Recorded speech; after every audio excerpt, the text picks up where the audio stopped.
Bonsoir à tous. Merci d'être venus si nombreux. Ça fait plaisir. Voilà quelques mots d'introduction. Bonjour à tous et à toutes. Je tiens à remercier plus particulièrement Céline Domingue et Blandine de la Roche-Prochard de l'équipe Cap Science qui nous accueillent ce soir et demain pour deux conférences au sein de cet magnifique établissement qui nous accompagne depuis plus de 20 ans déjà. Ça fait plus de 20 ans que Cap Science nous fait la joie de nous accueillir, notamment pour faire les groupes de parole qui sont très appréciés de nos adhérents. Et je vous en remercie une nouvelle fois et très vivement. Merci à vous. Les remerciements ne s'arrêtent pas là, mais je rechausse. Je voulais également remercier Madame Catherine Brochard, qui est présidente du comité départemental olympique et sportif, ainsi que Théo Lagarde, son assistant. Le stade Cusaguet d'athlétisme avec Julien, qui est ici, Julien Arguette, qui est ici présent. Et puis bien sûr, nos trois intervenants de ce soir.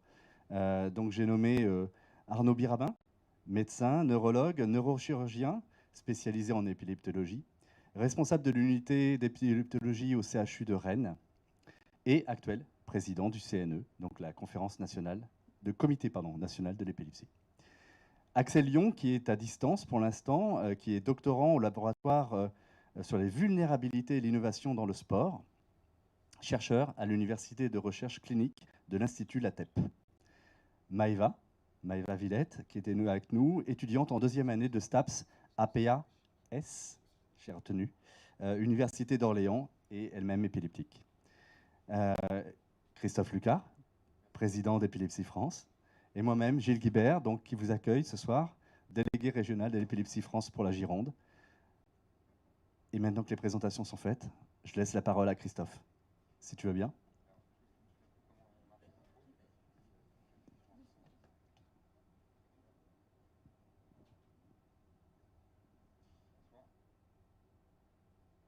Allô, allô, oui, ça marche. Je vais faire quelques mots, j'ai essayé de faire court, parce que ce n'est pas le fond de la discours. Moi, je voulais remercier déjà les personnes que Gilles vient de remercier. Je voulais remercier Gilles d'avoir organisé et d'avoir mené ce groupe de réflexion et de travail sur le sport depuis plusieurs mois, de main de maître, que j'ai suivi de loin, qui rentre tout à fait dans le cadre du sommet de l'épilepsie qu'on essaie de préparer. Au départ, on avait proposé de le préparer pour octobre prochain et je peux déjà annoncer qu'il aura lieu en novembre prochain au final. On a déjà le lieu, la date. On vous l'annoncera un peu plus tard, évidemment. Je voulais moi aussi remercier Arnaud Birabin pour venir ici, puisqu'il a eu quelques jours un peu compliqués ces derniers jours et il s'est organisé pour être là ce soir et je le remercie vraiment fortement. On se retrouve, lui et moi, régulièrement au sein du comité national épilepsie. Pour ceux qui ne le connaissent pas, le comité national d'épilepsie, ça regroupe l'ensemble des tissus associatifs professionnels et des patients et des aidants au niveau français. Donc il y a la Ligue française contre l'épilepsie qui représente les neurologues. Il y a les neurologues libéraux, il y a les établissements, il y a la Fondation française pour la recherche sur l'épilepsie et EFAP et Épilepsie France nous-mêmes. Donc nous siégeons tous ensemble et d'ailleurs nous aurons la joie d'accueillir en live aussi lundi soir à Paris sous l'égide du comité national, donc présenté par Arnaud, justement une thématique sur amour et épilepsie le soir du 14. Je vous invite à regarder sur les chaînes YouTube du comité national, vous pourrez voir cette conférence lundi soir. Donc là ce soir on va faire la conférence sur le sport qui est l'une des thématiques qu'on a relevées sur le sommet. Qui est depuis quelques mois, depuis avril dernier, on a discuté au sein de l'association avec beaucoup d'adhérents, des correspondants locaux, des délégués, sur les thématiques sur lesquelles vous vouliez qu'on aille fortement dans le dialogue et dans la construction. Je précise bien dans la construction. Donc, dans un premier temps, nous avons publié un manifeste en octobre-novembre dernier, en relatant en fait toutes les problématiques les plus criantes que les patients et les familles vivaient au quotidien. Ça a été relayé un petit peu partout. On a eu une tribune dans Le Monde et pas mal de coupures de presse qui a permis de montrer notre point de départ sur notre sommet pour la fin 2022. Et cette 6 thématiques, il y a eu la première, c'était l'emploi, où on a fait la conférence à Lyon, à la Fondation ID. La deuxième conférence, c'est celle-ci, sur le sport, ici à Bordeaux, qui nous accueille. Demain matin, ce sera sur l'isolement. Fin avril, ce sera donc sur la mobilité. Mi-juin, ce sera à l'ATEP, ce sera sur le parcours de soins.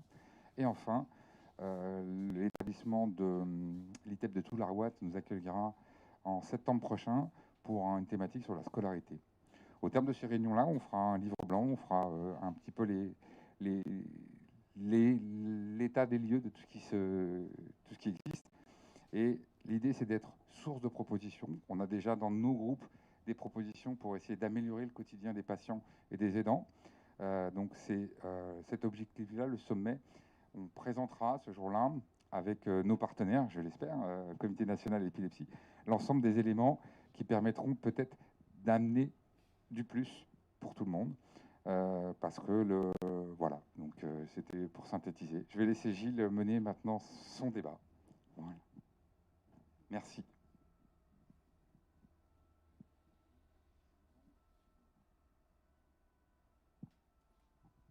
Voilà, merci Christophe, merci à tous. Et puis, non, c'est pas moi qui vais mener les débats, puisque je vais demander à Maëva de prendre le micro. Et puis, on va vous présenter en préambule ce qu'on essaye de faire avec le groupe de travail, tous les groupes de travail, c'est vous partager quelques instants, quelques témoignages, justement, de patients épileptiques par rapport aux différentes problématiques. Et donc, le temps, je vais poser mon micro, et Maëva, si tu veux bien ensuite, je vais te passer ta présentation. Eh bien, donc, on a essayé d'identifier les freins et les idées reçues sur la pathologie avec Gilles. Alors, je me présente vite fait.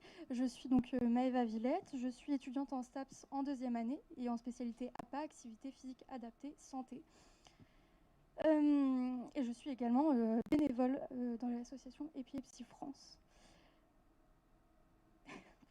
Parfait. Donc, on a essayé d'identifier les freins et les idées reçues parce que on s'est posé la question, l'épilepsie et le sport, est-ce que c'est compatible? Beaucoup se posent la question, vous la posez peut-être également. Et on a vite identifié des freins qui venaient des personnes atteintes d'épilepsie, des professeurs de sport, des entraîneurs, de la famille, de l'entourage. Et donc on a fait des questionnaires et on a recueilli des témoignages pour avoir plus d'informations, essayer d'identifier tout ça. Eh bien, je vous propose de commencer par les freins venant de la personne épileptique. Donc beaucoup nous ont répondu que le sport et l'épilepsie n'étaient pas compatibles, que la survenue des crises pendant la pratique, notamment en association, en club, avec le regard des autres, faisait peur. Et donc, ils ne voulaient pas pratiquer dans un club. Et très vite, en fait, on a identifié une exclusion sociale. Des gens nous disaient je ne veux pas sortir, je ne veux plus sortir, je ne me vois pas sortir d'une association en parlant de ma maladie, c'est pas possible pour moi. Plusieurs témoignages comme ça. Alors on avait des gens aussi qui étaient qui voulaient, qui nous ont posé des questions, qui nous ont dit moi je veux faire du sport, mais où, quand? J'étais dans une association, ils m'ont dit non monsieur, on ne peut pas vous accueillir avec la pathologie. Et on a également des personnes qui se disaient mal informées des structures accueillantes, puisqu'il y en a. Voilà le résumé un peu que je peux vous faire.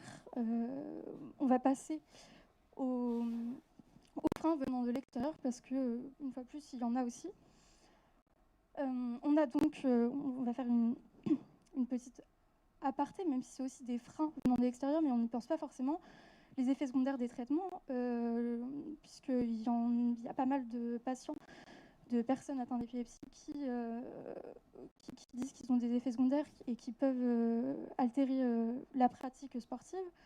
Donc les effets secondaires, ça peut être des étourdissements, des vertiges, un manque de motivation, de concentration. Le manque de motivation, ils disent que c'est sûrement dû à la fatigue. Et donc, ils ont besoin beaucoup de repos. On a également des problèmes de coordination. Enfin voilà, il y en a tellement, on ne va pas tous les énumérer. On a également identifié des freins venant de l'entourage, sûrement dû, il y en a qui le disent, hein, à la peur d'un accident qui survient pendant la pratique, de choc, de traumatisme, avec une envie de protéger la personne atteinte d'épilepsie. Et puis à l'école, dans la cour de récré, il y a beaucoup d'élèves qui ne parlent pas de la pathologie et qui ne jouent pas du coup avec les autres.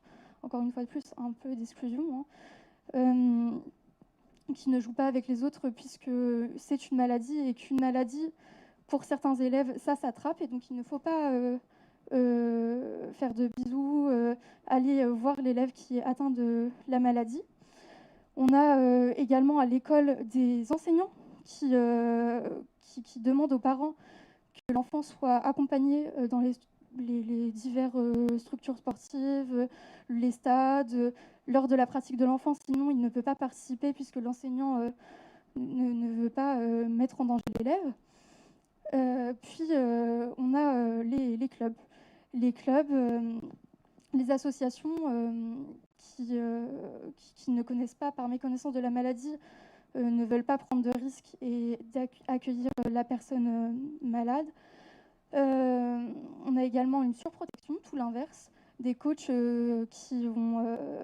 alors là, c'était un témoignage d'une maman qui disait qu'on va garder l'enfant sous son aile et qu'on ne va pas l'emmener faire les activités avec les autres par peur et par méconnaissance de la maladie, donc peur de faire mal à l'enfant, de faire mal les choses. Donc voilà quelques freins qu'on peut relever. Je crois que j'ai fait le tour. Voilà.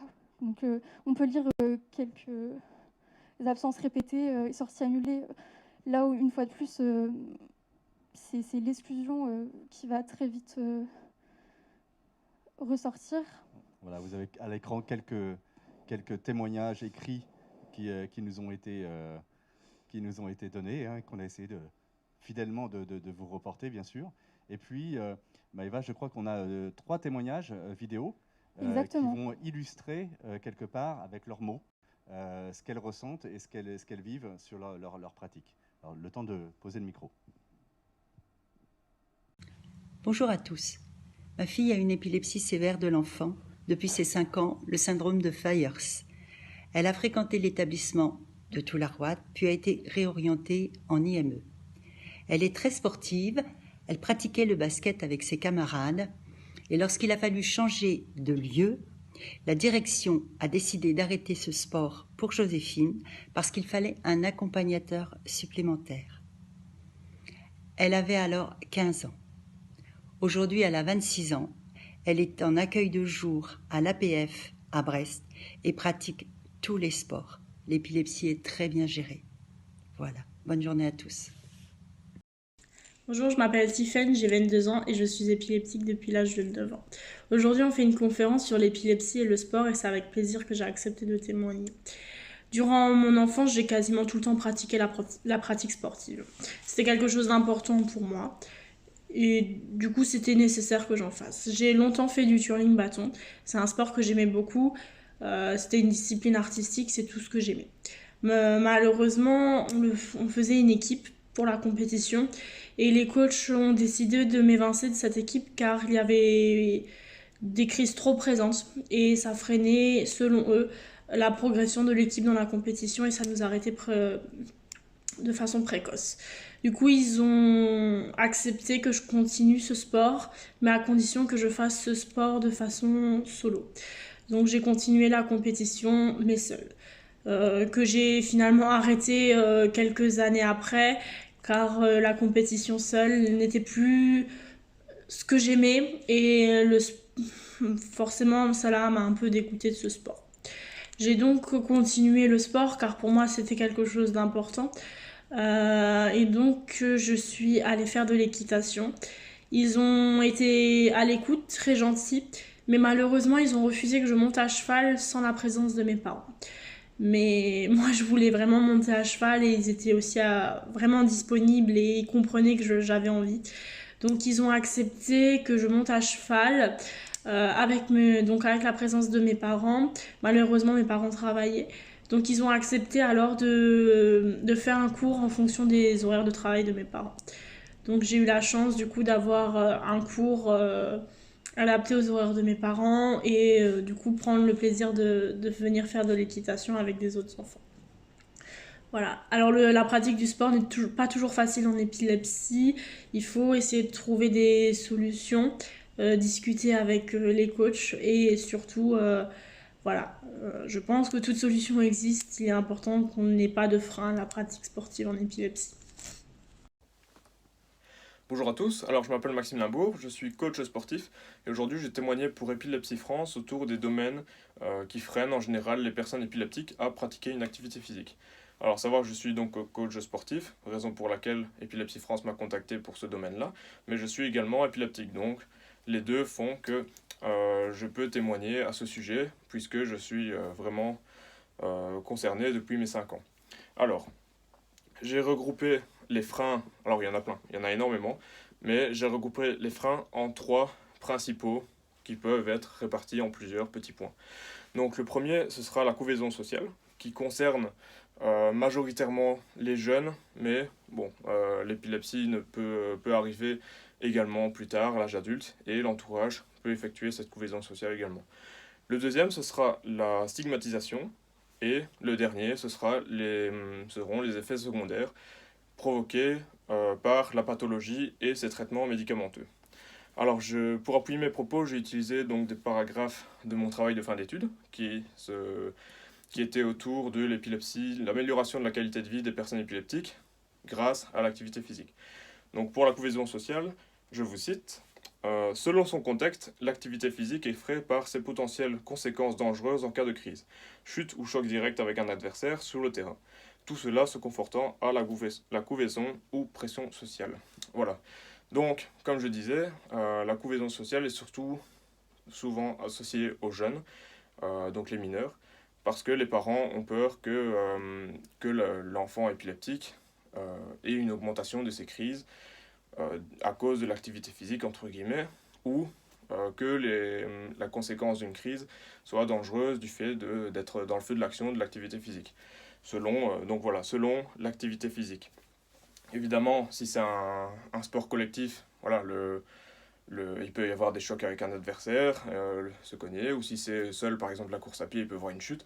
Voilà, il peut y avoir plein de choses, mais justement, la chose dont sont rarement conscients les parents, c'est que l'activité physique va réduire le seuil d'excitabilité du cerveau. Donc, réduire en somme le risque de crise d'épilepsie parce que les crises sont provoquées par un pic d'excitabilité du cerveau.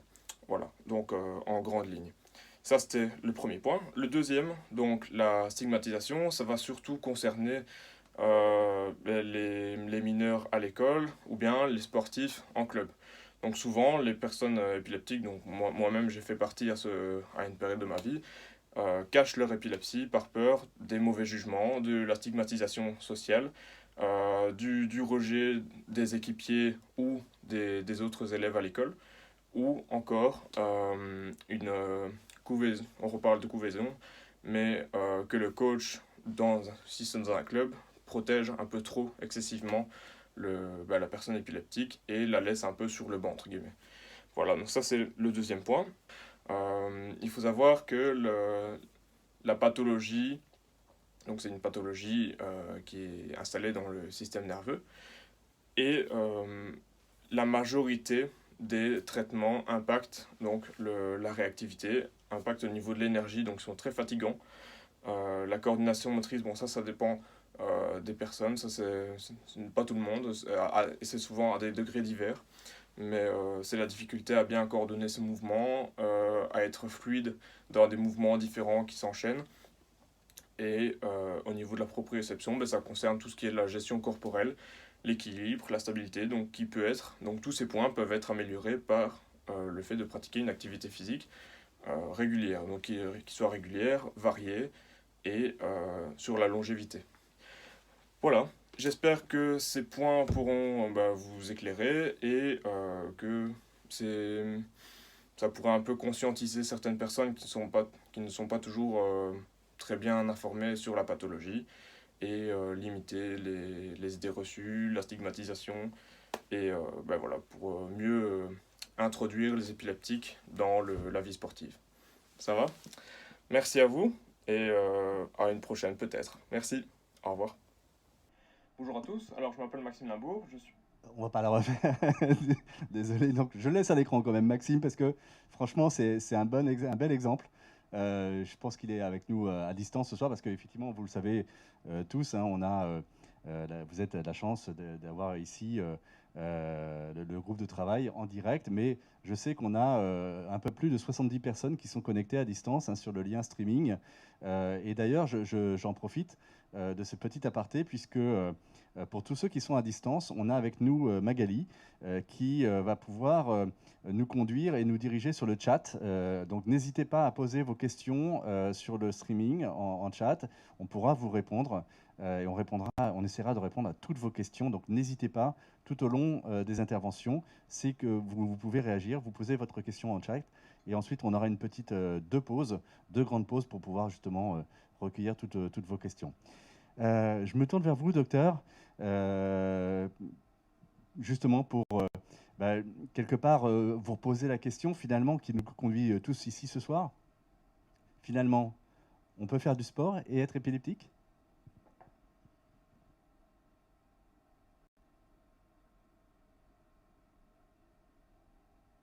Ça démarre ? Oui, la réponse est oui. Je résume. Hein. Il y a quelques précautions peut-être à prendre.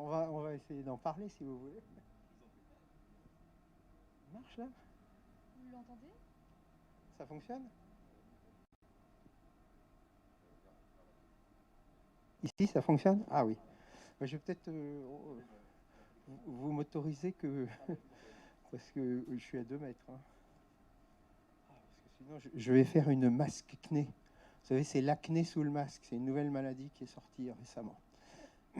Bon, alors d'abord, je vous remercie de votre invitation parce que ça me donne l'occasion de revenir à Bordeaux. J'ai failli être médecin à Bordeaux si je n'avais pas eu l'internat de Paris. Voilà, ça me rappelle de quelques souvenirs, d'autant que ma grand-mère habitait devant l'hôpital, donc c'était vraiment très pratique pour moi. Et puis j'ai quelques cousins, etc., que je serais content de voir. Voilà.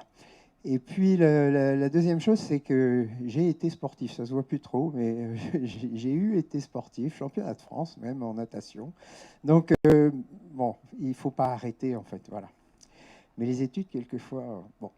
Alors je vais illustrer ça par des sports qui sont pas vraiment recommandés. Je vous le dis tout de suite. La plongée sans bouteille. Si vous faites une crise, vous avez toute chance d'y rester. Alors voilà, un autre sport qui est le base jump n'est pas non plus beaucoup recommandé.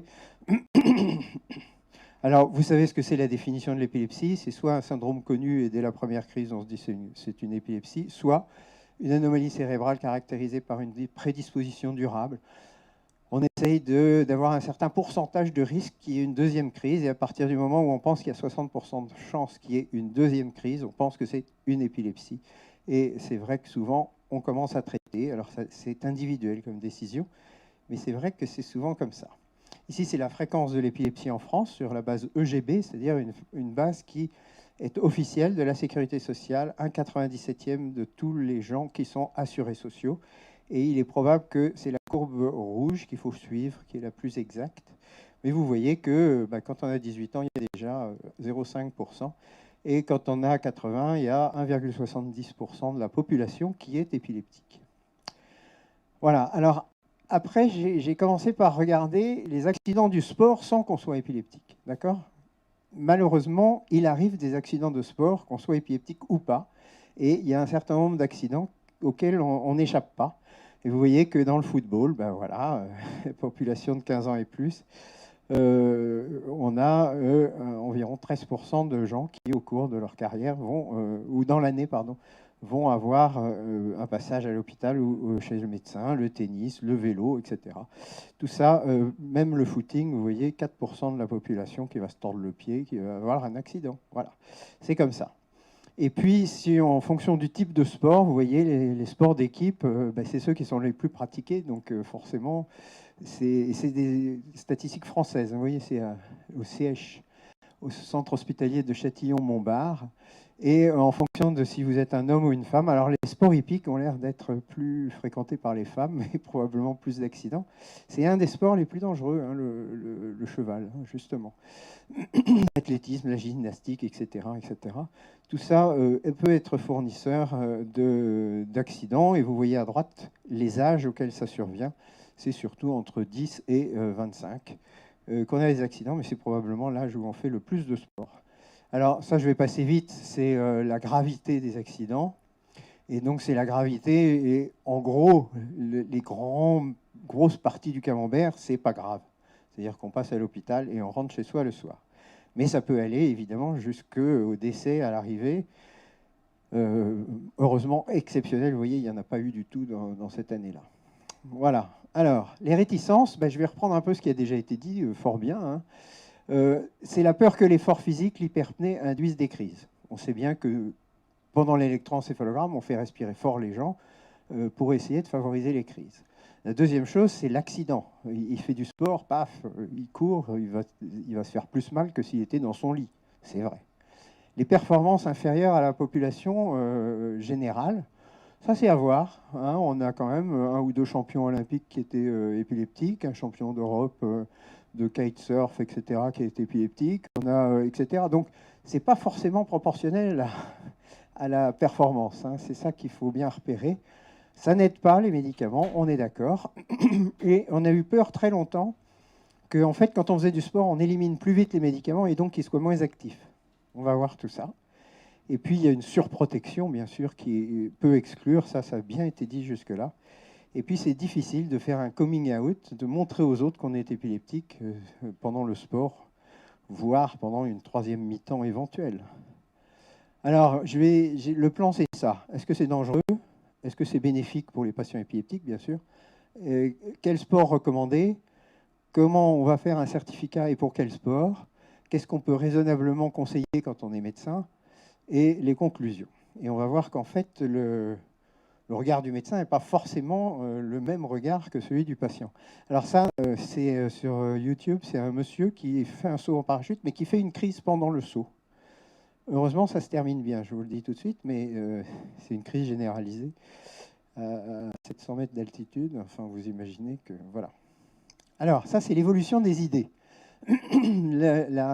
L'Association américaine des médecins, en 1968, c'est pas si vieux que ça, hein. Il y en a qui ont connu 1968, eh bien, on disait qu'il ne fallait pas faire de sport. C'était non recommandé. Et puis vous voyez que 6 ans plus tard, l'Académie américaine de pédiatrie et toujours cette association médicale dit « Bon, si c'est source d'équilibre, ma foi, ça n'a pas l'air si dangereux, mais attention avec réticence ». Et puis ensuite, l'association pédiatrique recommande le sport aux enfants épileptiques, même s'ils ont un handicap. Et puis en 1997, la Ligue internationale contre l'épilepsie dit le sport est recommandé, sauf le base jump et la plongée sous-marine. Alors on va voir qu'il y a quelques restrictions en plus. Voilà, mais globalement, moins de pratiques de sport chez les sujets épileptiques, ça les exclut. Donc, c'est pas bon. Donc, on croyait que ça aggravait l'épilepsie et on va essayer de voir si c'est dangereux. On pensait qu'il y avait une sensibilité à l'hyperpnée. Et très globalement, les études montrent assez clairement qu'on a soit non-aggravation, soit une amélioration de l'épilepsie. Pourquoi? Eh bien, parce que ça va vous intégrer socialement, parce que ça va améliorer l'électroencéphalogramme, beaucoup de gens le disent, que ça lutte contre la dépression et l'anxiété, et que finalement, ça doit aboutir à une diminution du nombre, enfin du risque de crise. Alors, je vais vous montrer un certain nombre de choses scientifiques que je vais essayer de vulgariser, mais il y a des souris et des hommes, et on a fait faire du sport aux souris pour voir si chez l'homme, on retrouvait les mêmes choses. Dernier point, avant de rentrer dans la science, c'est que les cas de crise déclenchée par le sport, ou de gens qui disent « mes crises sont déclenchées par le sport », sont tout à fait exceptionnels. Et à peu près tout le monde est d'accord pour dire que c'est moins de 2%. Donc 98% des gens qui ont une épilepsie, au contraire, ça va avoir un effet plutôt favorable. Vous voyez, sur 400 patients épileptiques, Arida, qui est un grand spécialiste de sport et épilepsie, il en a trouvé 2 pour lesquels il y avait une aggravation de l'épilepsie. Il faut les repérer, bien sûr. C'est une exception, mais c'est à repérer. Alors, j'ai toujours choisi des sports qui ne sont pas forcément recommandés, hein, je vous le dis tout de suite. Voilà. Et il y a eu des études prospectives, c'est des études où on prend les gens au départ et puis on regarde ce que ça donne au bout d'un an ou voire au bout de 2 ans. Et vous voyez que ces 62 patients sportifs épileptiques pharmacorésistants suivis prospectivement, eh bien, il y a eu 1,2% des crises qui ont entraîné des blessures, et ces crises n'étaient pas du tout ou pas liées aux entraînements. Donc, on peut se faire mal même en tombant du lit ou du canapé chez soi. Et puis, il y a cette étude qui est une étude populationnelle, c'est-à-dire qu'on a pris toute une population et on les a étudiés. Et on a essayé de voir si les gens qui étaient dans cette population épileptique avaient plus de soucis et quand est-ce que les blessures arrivaient, quand est-ce qu'ils passaient à l'hôpital. Et on va voir que le sport arrive en dernier, parce que vous avez les épileptiques en jaune, les non-épileptiques en bleu. Ça, c'est les blessures à la maison. Vous voyez qu'il y a un peu plus d'épileptiques qui se blessent à la maison. À l'école, c'est à peu près pareil. Les enfants, c'est à peu près pareil. Mais au sport, les épileptiques se blessent moins que les autres. Donc, apparemment, c'est plutôt favorable. Dans la rue, les épileptiques se blessent plus et au travail, un tout petit peu plus. Mais donc, le sport, vous voyez, a peut-être un effet, finalement, quand vous occupez votre tête, peut-être que vous faites moins de crises. Exactement. Et donc, il y a peut-être moins de blessures. Par contre, il y avait un peu plus d'hospitalisation chez les gens épileptiques qui s'étaient blessés au sport. Et ça, c'est peut-être lié au fait du fantasme du risque de crise, quoi. Autre facteur, eh bien, est-ce que la fatigue, est-ce que le stress, on le sait, le stress, c'est déclenchant de crise. La fatigue, quand elle est extrême, ça peut être déclenchant de crise. Pardon. Les traumatismes crâniens répétés, c'est pour ça qu'il y a des sports qui ne sont pas tellement recommandés, on en reparlera, la boxe en particulier, moyen, quoi. D'autres sports de combat, par contre, il y a moins de soucis parce qu'on ne tape pas trop sur la tête. L'hyperventilation, les changements métaboliques, on va essayer de voir un petit peu, de trier un peu tout ça. Alors, l'hyperpnée de repos, ça veut dire que vous êtes au repos et on vous demande de respirer fort. On sait que ça fait sortir du CO2, donc ça fait ce qu'on appelle une hypocapnie. Le CO2 baisse dans le corps, dans le sang, et ça donne une alcalose, c'est-à-dire le sang devient moins acide, il devient plus basique, et ça déclenche des crises, et ça déclenche des pointes. Donc il ne faut pas respirer fort sans raison, d'accord ? Alors que quand vous êtes en train de faire du sport, votre corps fabrique du CO2 qui va provoquer dans votre corps une acidose, et vous respirez fort pour remettre d'aplomb les choses. Donc en fait, pendant le sport, ce n'est pas du tout la même physiologie que si vous respirez fort hors du sport. Et ça a été vraiment montré que le fait d'avoir une hyperventilation pendant le sport, vous remettez l'homéostasie, vous remettez l'équilibre d'aplomb, alors que quand vous respirez, alors qu'il n'y a pas de raison, vous déséquilibrez tout. Donc, il faut quand même respirer fort quand on fait du sport. Et ça va avoir un effet, on va le voir, favorable. Ça, c'est une étude qui est française, c'est pour ça que je l'ai mise, en 91. Ils ont pris des enfants qui avaient des absences.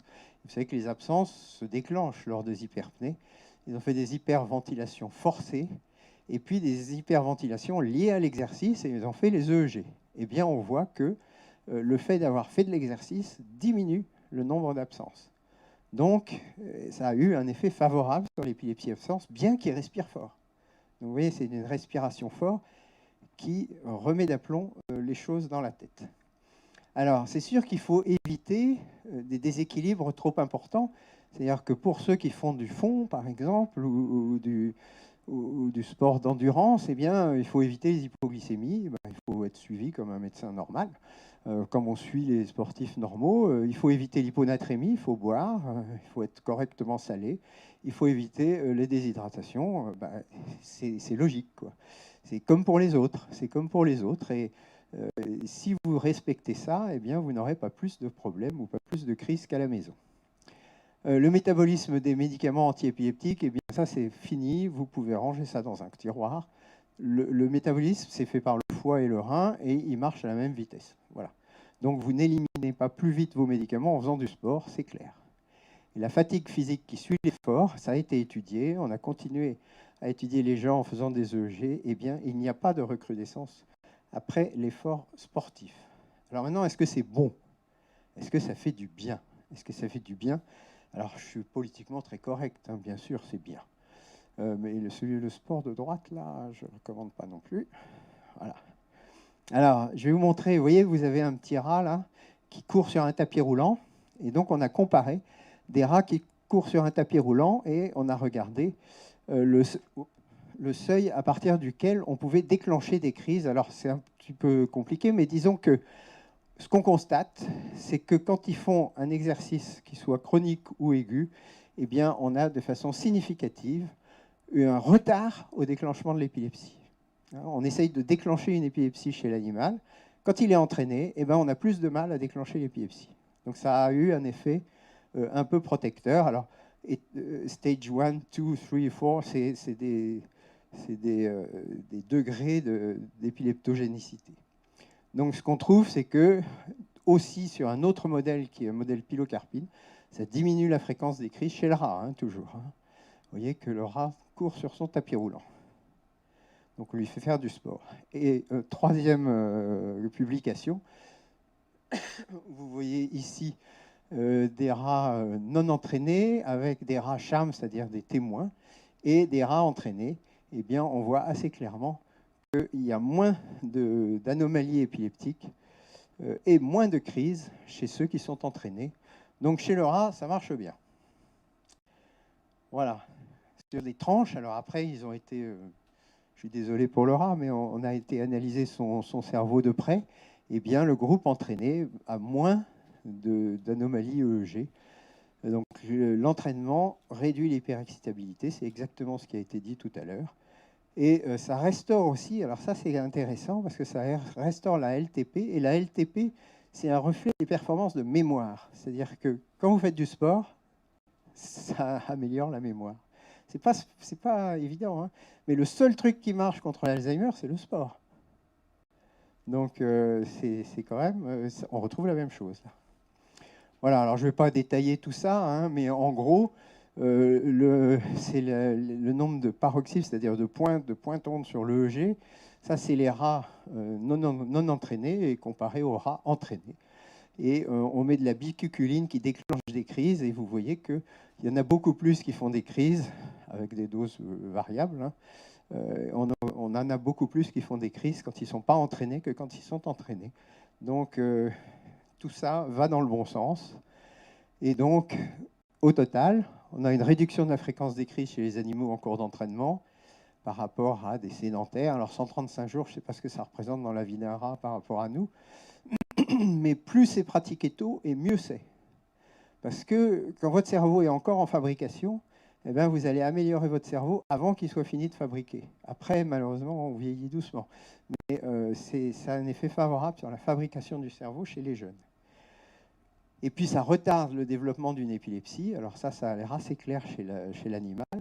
Et puis, ça a un effet neuroprotecteur avec, comme je vous l'ai dit, une amélioration possible de la mémoire. Alors maintenant, on a pris un homme, on l'a mis sur le même tapis roulant, enfin à son échelle, disons, et on essaye d'étudier les mêmes choses. Et qu'est-ce qu'on trouve globalement? Diminution du nombre de crises, non-aggravation de la fréquence de crise pour certains auteurs, et pas d'induction de crise en cas d'exercice intense. Et ça, à peu près tous les auteurs sont d'accord, c'est-à-dire que même l'exercice intense, c'est-à-dire poussé aux limites, n'a pas l'air de déclencher des crises, sauf chez les peut-être 1 ou 2% qu'on a vu tout au début. Aussi chez l'homme, on a une amélioration des anomalies EEG quand on mesure au repos puis à l'entraînement, puis qu'on mesure sur plusieurs jours. Une amélioration des comorbidités psychiatriques, ben ça c'est évident. Quand vous avez fait du sport, vous êtes content de vous, vous êtes moins dépressif, vous êtes fier de vous, vous avez fait quelque chose. Ça améliore la qualité de vie, ça améliore souvent le fonctionnement social parce qu'on ne fait pas forcément du sport tout seul. Et ça a un effet antidépresseur que tout le monde connaît, même si on n'est pas épileptique. Voilà. Donc ça réduit un peu le seuil épileptogène, c'est-à-dire que c'est plus dur de faire des crises quand on fait du sport. Et c'est des preuves scientifiques, si vous voulez, que j'ai mis les articles ici. Et donc là, on a une diminution significative des anomalies électroencéphalographiques pendant l'exercice physique. Donc ça a l'air d'éloigner de la crise. Hein. Ça, c'est dans les épilepsies partielles. Et chez les exercices intenses, chez les patients sédentaires épileptiques, pas de différence en termes de fréquence des anomalies EEG. Bon, mais il semblerait quand même que plus vous avez été sédentaire, mais ça c'est pour tout le monde, eh bien, vos efforts et votre performance va être moins bonne que les témoins du même âge. Et c'est vrai que probablement, il y a une réticence à l'épileptique à faire du sport qui entraîne le fait qu'au bout de 10 ans, il est moins bien que ceux qui en ont fait régulièrement. Voilà, aucune crise déclenchée par... voilà. Encore, vous voyez, l'effort physique intense sur des sujets qui ont une épilepsie temporale. Bon, eh bien, on peut voir que l'effort poussé au maximum sous surveillance cardiaque, aucun de ces efforts n'a déclenché de crise, que vous soyez entraîné ou non entraîné d'ailleurs. Voilà. Quand on compare avec des sujets normaux, aucun n'a eu d'anomalies. Alors maintenant, ce sont des épilepsies myocloniques juvéniles qu'on a appariées, c'est-à-dire des épilepsies cette fois généralisées, des épilepsies de l'adolescence, disons, hein, qu'on a appariées. Et on voit qu'on a une amélioration des anomalies pendant la période de récupération et aucun n'a fait de crise pendant l'exercice.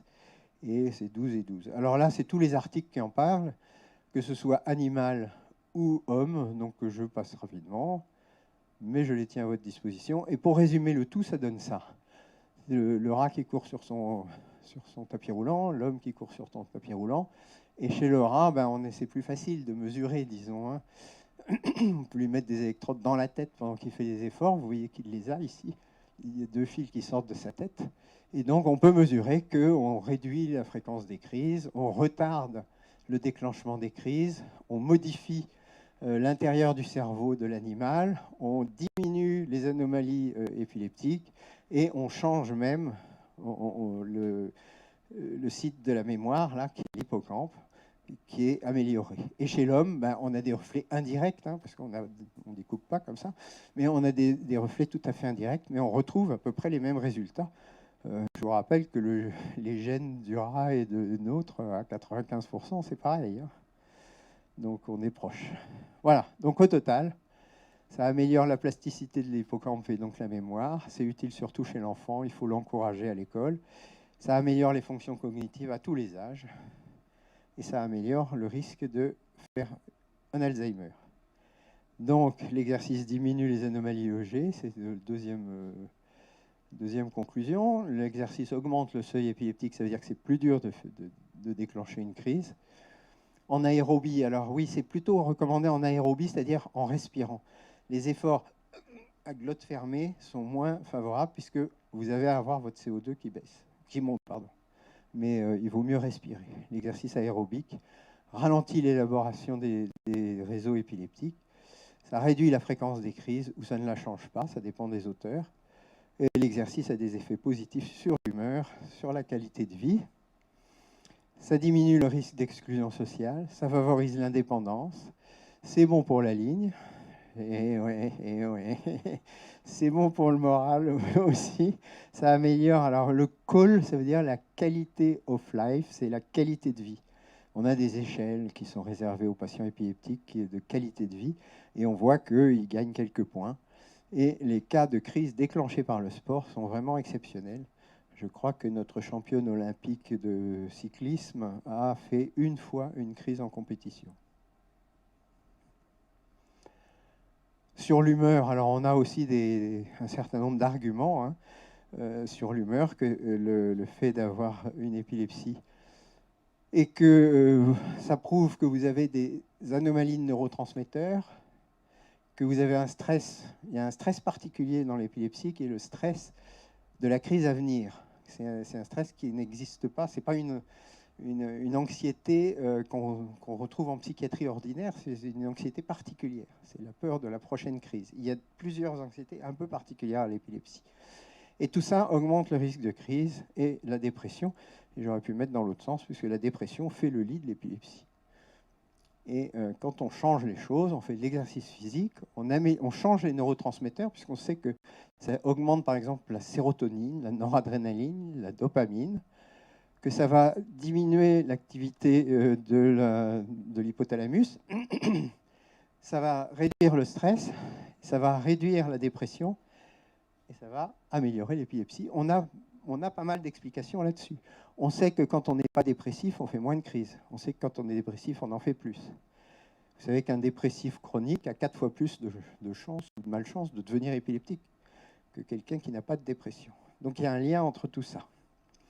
Bon, ça c'est juste pour montrer que, qu'on soit épileptique ou pas, on a un effet bénéfique sur l'épilepsie.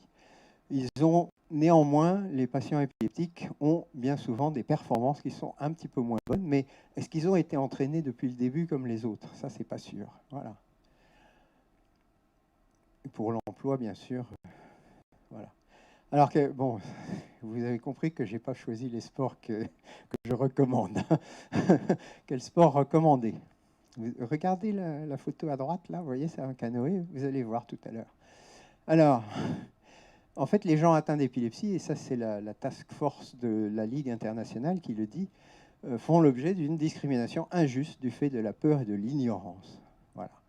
Ils ne savent pas que c'est bénéfique, et les gens ont peur parce qu'ils ne connaissent pas. C'est vrai qu'un diabète, on maîtrise à peu près. On sait le sucre, on va voir, bon, les gens repèrent quand est-ce qu'ils vont faire une hypoglycémie, quand est-ce que, etc. On peut le doser, on peut prévoir. L'épilepsie, par définition, on ne peut pas prévoir. Voilà. Et donc, ils ont fait une analyse de tous les articles qui étaient publiés sur hommes, épilepsie et sport, et ils en tirent 17 sur les 836 qui existent, pour lesquels ils pensent qu'il y a des références scientifiques correctes. Voilà. Et puis, ils vont essayer d'en tirer des conclusions pratiques. Vous le voyez, le petit canoë? En fait, il est là-haut. Ça, je ne recommande pas non plus. Hein, parce que je ne sais pas comment on peut faire ça. C'est épouvantable. Alors, oui, la décision, ce qui est vraiment important, c'est ça. C'est que la décision, ça va dépendre de l'individu. C'est une décision pour une personne. On va voir, mais ça dépend du type de sport, ça dépend du type d'épilepsie. Est-ce que vous sentez venir les crises? Est-ce qu'on ne sent pas venir les crises? Est-ce qu'on tombe? Est-ce qu'on ne tombe pas? Est-ce qu'on a une agitation? Est-ce qu'on n'a pas d'agitation? Est-ce que c'est fréquent? Est-ce que ce n'est pas fréquent? Etc. etc. Est-ce qu'il y a des facteurs favorisant les crises qu'on a repérés? Auquel cas, il vaut mieux éviter de faire un sport dans lequel il y a les facteurs favorisants qui sont présents. Si c'est des lumières qui clignotent, il ne faut peut-être pas faire du bobsleigh ou des choses comme ça. Hein. Est-ce qu'il y a des possibilités de surveillance et de prévention? Alors ça, c'est toujours la question de la piscine, par exemple. Et est-ce qu'il y a des possibilités de prévenir ce qui pourrait y avoir comme conséquence? Voilà. Donc, il faut connaître ses patients pour prendre vraiment une décision avant de décider ou pas. Alors, très schématiquement, alors attention, j'ai dit que la décision était individuelle, mais très schématiquement, voilà ce qui est recommandé. On a les sports de classe 1, c'est ceux où c'est pas plus dangereux qu'à la maison. Le football, je dirais presque, c'est moins dangereux sur un terrain de foot qu'à la maison où vous êtes tout seul. D'accord? Parce que si vous vous blessez, on va le voir. Alors que si vous êtes à la maison, vous le constaterez trop tard ou plus tard. La classe 2, c'est dangereux pour celui qui fait le sport. Et la classe 3, c'est dangereux pour celui qui fait le sport, mais aussi pour les autres. Et donc, on va essayer de se baser là-dessus. Alors, je vous l'ai traduit. Hein. Alors, ce que les Américains ont mis en classe 1, c'est l'athlétisme, le bowling, bon, le curling, j'imagine. Oui, en bas, vous voyez. Enfin bref, ils excluent la boxe des sports de combat à cause des coups sur la tête, parce que ça fait des micro-hématomes. Hein. Bon, vous voyez, danse sportive, ski de fond, golf, tout ça, pas dangereux. Et puis, ce dangereux pour celui qui pratique, ben on comprend le ski nautique, la natation, le skateboard, le tir sportif, peut-être aussi pour d'autres, le canoë-kayak, le cyclisme, enfin bref, tous ceux où vous pouvez tomber. Et puis, ils considèrent comme classe 3 des sports dans lesquels il y a aussi des gens qui vont porter secours. Hein, dans le rodéo, par exemple, dans la plongée sous-marine ou l'apnée, eh ben, ils comptent aussi les gens qui risquent d'aller porter secours. Le plongeon de haut vol, ben, on imagine bien que si on perd connaissance au moment où on prend l'élan, on risque de tomber à côté du bassin. Donc le parachutisme sur des gens et tout ce qui est sport, aviation, vol libre, etc., est considéré comme 3. Le seul sport qui soit qui touche à l'aviation, qui soit autorisé pour tout le monde, c'est l'aéromodélisme. Je vous le dis tout de suite, c'est le seul. Voilà. Et puis, donc, ils détaillent un peu ça et ils disent, ben voilà, en fait, on va se baser sur le sport et sur est-ce que les crises sont symptomatiques, est-ce qu'il y a une lésion, est-ce qu'il y a eu une seule crise, est-ce que ça fait 12 mois qu'il n'y a pas eu de crise, est-ce qu'elles sont strictement pendant le sommeil, est-ce qu'il y a une altération de conscience ou pas, est-ce qu'il y a sans altération ou avec, et une épilepsie guérie. Alors guérie, ça veut dire 10 ans sans crise et sans traitement, au moins 5 ans. Vous voyez, la guérison, c'est forcément des épilepsies absence de l'enfant, ou presque. Et des épilepsies à paroxysme rolandique. Et donc, vous voyez que tout ça, ça va être permis, tout ce qui est du groupe 1, sauf avec altération de conscience. Alors, on imagine que si vous êtes gardien de foot et que vous perdez connaissance, c'est pas le meilleur poste, quoi. Etc. Bon, et puis groupe 2, groupe 3, avec des restrictions plus importantes, par exemple pour tout ce qui est sport mécanique ou autre, où vous risquez de rentrer dans la foule. Alors le certificat, vous voyez que ce n'est pas toujours l'épilepsie. Le certificat qu'on nous demande le plus, c'est ça, hein, c'est le certificat pour aller apprendre à nager. Alors, c'est utile d'apprendre à nager, hein. J'ai vu qu'il y a eu un an où on n'a pas appris à nager aux enfants et il y a eu plus de décès à cause de noyades. Alors, ce qu'il faut savoir, c'est que la noyade, c'est la première cause de décès accidentel chez le patient épileptique. Donc, il faut faire attention. Mais une fois sur deux, c'est dans la baignoire à la maison. Donc, il faut prendre des douches ou prendre des bains à deux. Vous avez le choix. Et puis, alors maintenant, quand on arrive à organiser une surveillance, alors, qu'est-ce que ça veut dire une surveillance? Eh bien, par exemple, à Rennes, j'ai eu un exemple ils ont des bonnets de bain de couleurs différentes et c'est le violet qu'on doit surveiller. Voilà. Et donc, le maître nageur est au courant que le violet, il ne perd pas trop de vue. Et en fait, les noyades en piscine, comment dire, je n'en ai jamais vu de réussi, si je puis dire. C'est-à-dire qu'ils ont tous été sauvés, quelquefois après un passage en réanimation, alors que les noyades dans la mer, beaucoup plus fréquents. Parce que la surveillance n'est pas la même. Dans la piscine, il y a tout le temps du monde. Il y a les copains qui sont autour. Donc, ils vont signaler vite les choses. Voilà. Par contre, en mer, même dans une flaque d'eau, hein, dans 20 cm d'eau, j'ai déjà vu un gamin qui s'est noyé à cause d'une crise. Donc, il faut faire attention à ça. Bon, quelquefois, c'est sympa, hein. Bon, j'en ai mis pour tout le monde, ne vous inquiétez pas. Voilà. Donc, quelquefois, on peut être sauvé, parfois, on vous laisse tomber. Voilà. Donc, en gros, ce que je voulais dire, c'est que la tendance actuelle des neurologues, c'est de se référer aux lois du permis de conduire. Hein, c'est-à-dire, 1, c'est tout le monde. 2, c'est permis de conduire, 1 an sans crise, ou crise que pendant le sommeil, ou crise sans altération de la conscience. Et le groupe 3, c'est plutôt si on donnait le permis poids lourd, voilà, ou un permis professionnel. Attention, ce sont des recommandations. J'ai encore dit que la décision était individuelle, c'est-à-dire qu'il y a des gens pour lesquels on n'hésitera pas à donner une autorisation qu'on n'aurait pas donnée alors que c'est dans la classe qu'il ne faut pas. D'accord ? Et la deuxième chose qui avait été recommandée, c'est ça. C'est supervision. Il faut qu'il y ait quelqu'un qui soit au courant dans le club. Voilà, ça paraît important. Et une éventuelle pratique personnalisée, c'est-à-dire peut-être nager à 2, vous voyez, n'être jamais seul quand on fait une longueur, ou des choses comme ça. Ça non plus. Hein. Alors, je vous rappelle vaguement le permis de conduire. Pour un avocat, vous êtes épileptique quand vous avez fait 2 crises d'épilepsie en moins de 5 ans.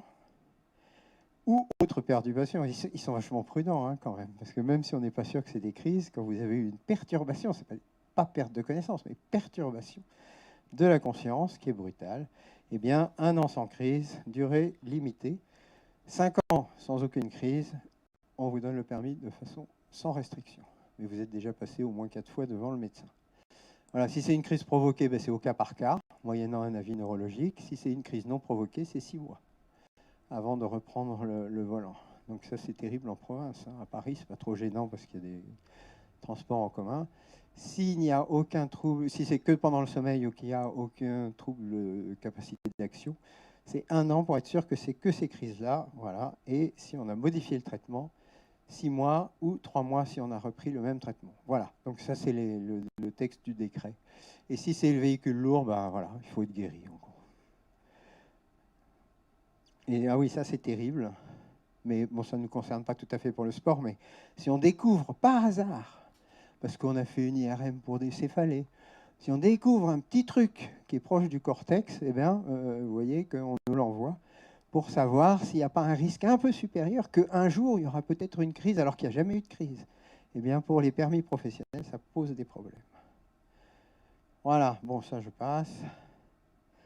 Donc, ce qu'il faut retenir, c'est qu'il faut bien connaître son patient, bien connaître la maladie du patient.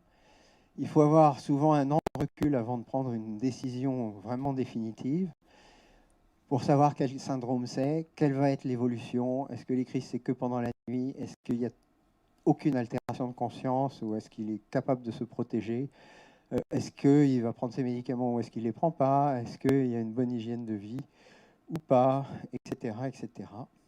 Et si on change le traitement, évidemment, il faut être prudent. Donc, la morale, c'est ça, c'est les épilepsies, plusieurs maladies différentes, plusieurs pronostics différents. Certains vont aller bien, certains pas. Des causes toutes différentes, des traitements différents, des sensibilités aux traitements différents. Certains vont réagir mal à un traitement, d'autres bien, etc., etc. Certains guérissent avec l'âge, d'autres avec la chirurgie, d'autres avec des médicaments. Certains ne guérissent pas complètement. Et enfin, vous avez des réactions psychologiques aux maladies qui peuvent être variables. Donc, il faut lutter contre l'ignorance. Je pense qu'il faut essayer d'avoir, dans la mesure du possible, dans un club, une personne de confiance. Il n'est pas obligé de publier vous avez vu, c'est moi l'épileptique. Non. Mais qui est au moins quelqu'un dans l'encadrement, un type raisonnable, quelqu'un qui est correct, qui ne va pas prendre ça pour une maladie alcoolique ou autre. Et voilà. Rassuré parce que le plus souvent, vous avez l'hélicoptère, le SAMU, etc. Et le patient, il a repris conscience, il va bien. Il a dit non, c'est comme d'habitude, empêchez-les de m'emmener à l'hôpital, s'il vous plaît. Et donc, ça, la personne de confiance doit savoir ça. Hein, et une petite fiche, alors je ne sais pas si c'est utile, si c'est discriminant, je ne sais pas. Mais je pense que c'est une fiche individuelle, un peu comme à l'école, qu'il faudrait. Oh, ça c'est un grand fou. Pardon, je ne sais plus pourquoi je l'ai mis là, lui. Je ne sais plus. Excusez-moi. Hein. S'il y a une crise pendant qu'on fait du sport, on garde son calme, on enlève les lunettes si on peut, on empêche la tête de taper sur le béton, on retire les objets avec lesquels on pourrait se blesser, on desserre un peu les vêtements. Dès que possible, on met en position latérale de sécurité, mais il ne faut pas forcer, il ne faut pas casser un bras pour le mettre. Hein. C'est dès que c'est possible. On vérifie que le cœur bat, on vérifie qu'il respire. Grande respiration à la fin de la crise. On ne met pas les doigts dans la bouche parce que sinon on s'en souviendra toute sa vie. Il y aura une cicatrice. On vérifie qu'il n'y a pas de blessure. Et si tout va bien, s'il a repris conscience et que tout va bien, pas de problème. La conscience va revenir progressivement. On n'essaye pas d'aller chercher du secours. On reste à côté de la personne. Et puis après la crise, on rassure, on explique ce qui s'est passé. On attend que tout soit revenu dans l'ordre. On demande à la personne de se reposer un petit peu jusqu'à ce qu'il aille bien. Est-ce qu'il a bien pris le traitement le jour même? Ça, c'est important. Est-ce qu'on peut décrire ce qui s'est passé? Ça, c'est utile au médecin qui va essayer de comprendre. Alors évidemment, quand c'est la première crise ou quand on ne sait pas que la personne est épileptique, on ne sait pas trop quoi faire. Quand il y a une crise prolongée qui dure plus de 5 minutes, là, il faut appeler les secours. Quand il y a une seconde crise, quand il y a plusieurs crises à la suite, quand il n'y a pas de reprise de conscience, on appelle les secours. Et évidemment, quand il y a une blessure, ou quand il y a un autre facteur de risque, tel qu'une grossesse, eh bien, on appelle les secours. Ne pas appeler quand c'est une crise de d'habitude chez un patient connu et qui a fait la même chose que d'habitude et qui a repris conscience et qui ne s'est pas blessé. Bien souvent, vous le savez, les secours arrivent après que tout s'est bien, que la crise soit terminée. Voilà, il faut essayer d'avoir une durée correcte de sommeil quand il y a des déplacements sportifs, s'assurer que le médicament est bien pris, s'assurer que la personne de confiance est bien là. Ça, il faut se méfier, hein. La troisième mi-temps est quelquefois redoutable. Bon, il faut faire attention. Conclusion, c'est bon, RQDB, ça veut dire rien que du bon. Voilà. Pratiquer une activité physique régulière, en plus de manger 5 fruits et légumes par jour. Donc, vous voyez, c'est très politiquement correct. Ça diminue le risque d'obésité. Ce risque d'obésité est parfois lié en partie aux médicaments. Ça minimise le risque d'ostéoporose. On sait que l'ostéoporose est plus fréquente chez les patients épileptiques et d'autant avec certains médicaments encore plus. Et comme on en prend quelquefois pour 20 ou 30 ans, il faut se méfier de ça. Ça améliore les capacités physiques d'adaptation à l'effort. Ça réduit le nombre de crises ou ça reste égal. Ça minimise les comorbidités. On a vu la qualité de vie, l'anxiété, la dépression. Et peut-être que ça diminue le risque de sudden unexpected death in epileptic patients, c'est-à-dire la mort subite, parce que le cœur est entraîné, parce que la respiration est entraînée, parce qu'on fait moins de crises, etc., etc. Donc, ça n'est que du bon. La pratique du sport a des effets bénéfiques sur tout le monde, même les non-épileptiques. Les patients épileptiques ont peut-être en plus des bénéfices sur leur maladie. Interdire le sport inversement, c'est une source d'exclusion. Et vous vous souvenez peut-être de cette campagne qui avait eu lieu avec la Fédération française de football, hein, avec le professeur Roche-Congar, regretté professeur Roche-Congar, qui était le médecin de l'équipe de France, qui avait fait une sensibilisation de tous les clubs de foot de France. Donc normalement, dans tous les clubs de foot, même dans les petits villages, ils ont reçu une sensibilisation à l'épilepsie, pour ne pas appeler le SAMU systématiquement, pour gérer le truc, pour essayer de prendre en charge correctement. C'était la deuxième maladie qui embêtait les footballeurs, hein. Vous savez, la première, c'est la mort subite liée au cœur. Ça, ils ont fait une campagne là-dessus. La deuxième, ça a été pour l'épilepsie. Voilà, au moins une personne avertie dans tous les clubs, semble-t-il. Et voilà, je trouvais jolie cette affiche. Dans la vie, il est épileptique, mais chez nous, elle est avant-centre. Voilà, donc il n'y a pas de raison de ne pas faire de sport. Je vous remercie beaucoup. Ils ne se sont pas trop endormis, ça va? Merci. Pas trop ennuyeux. Merci beaucoup, docteur. Je vous invite à regagner votre siège. Et puis, Christophe?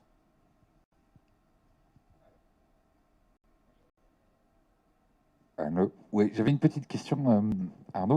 J'avais noté, parce que sinon, j'avais peur de l'oublier. Vous avez parlé de la pratique du sport qui améliorait les risques, etc. Et un petit point, mais je l'ai extrapolé, mais est-ce que je dois en déduire que la pratique du sport pour un patient qui souffre d'épilepsie peut-il lui permettre de mieux récupérer de ses crises aussi? Oui, aucun doute. J'ai plusieurs de mes patients qui me disent que depuis qu'ils font du sport, ils récupèrent plus rapidement en post-critique et qu'il y a un bénéfice aussi au-delà de la crise. Et on sait que, très sincèrement, je n'ai pas eu un seul qui m'a dit « ça me déclenche des crises, le sport ». Bon, ça existe, hein, c'est exceptionnel, mais j'en ai pas eu un seul. Je ne sais pas si vous... Enfin, pas pour vous, mais pour ceux que vous entraînez. Ouais. Je disais, au-delà de ça, on a eu des témoignages et aucun disait que le sport provoquait des crises, pour ceux qui pratiquaient du sport.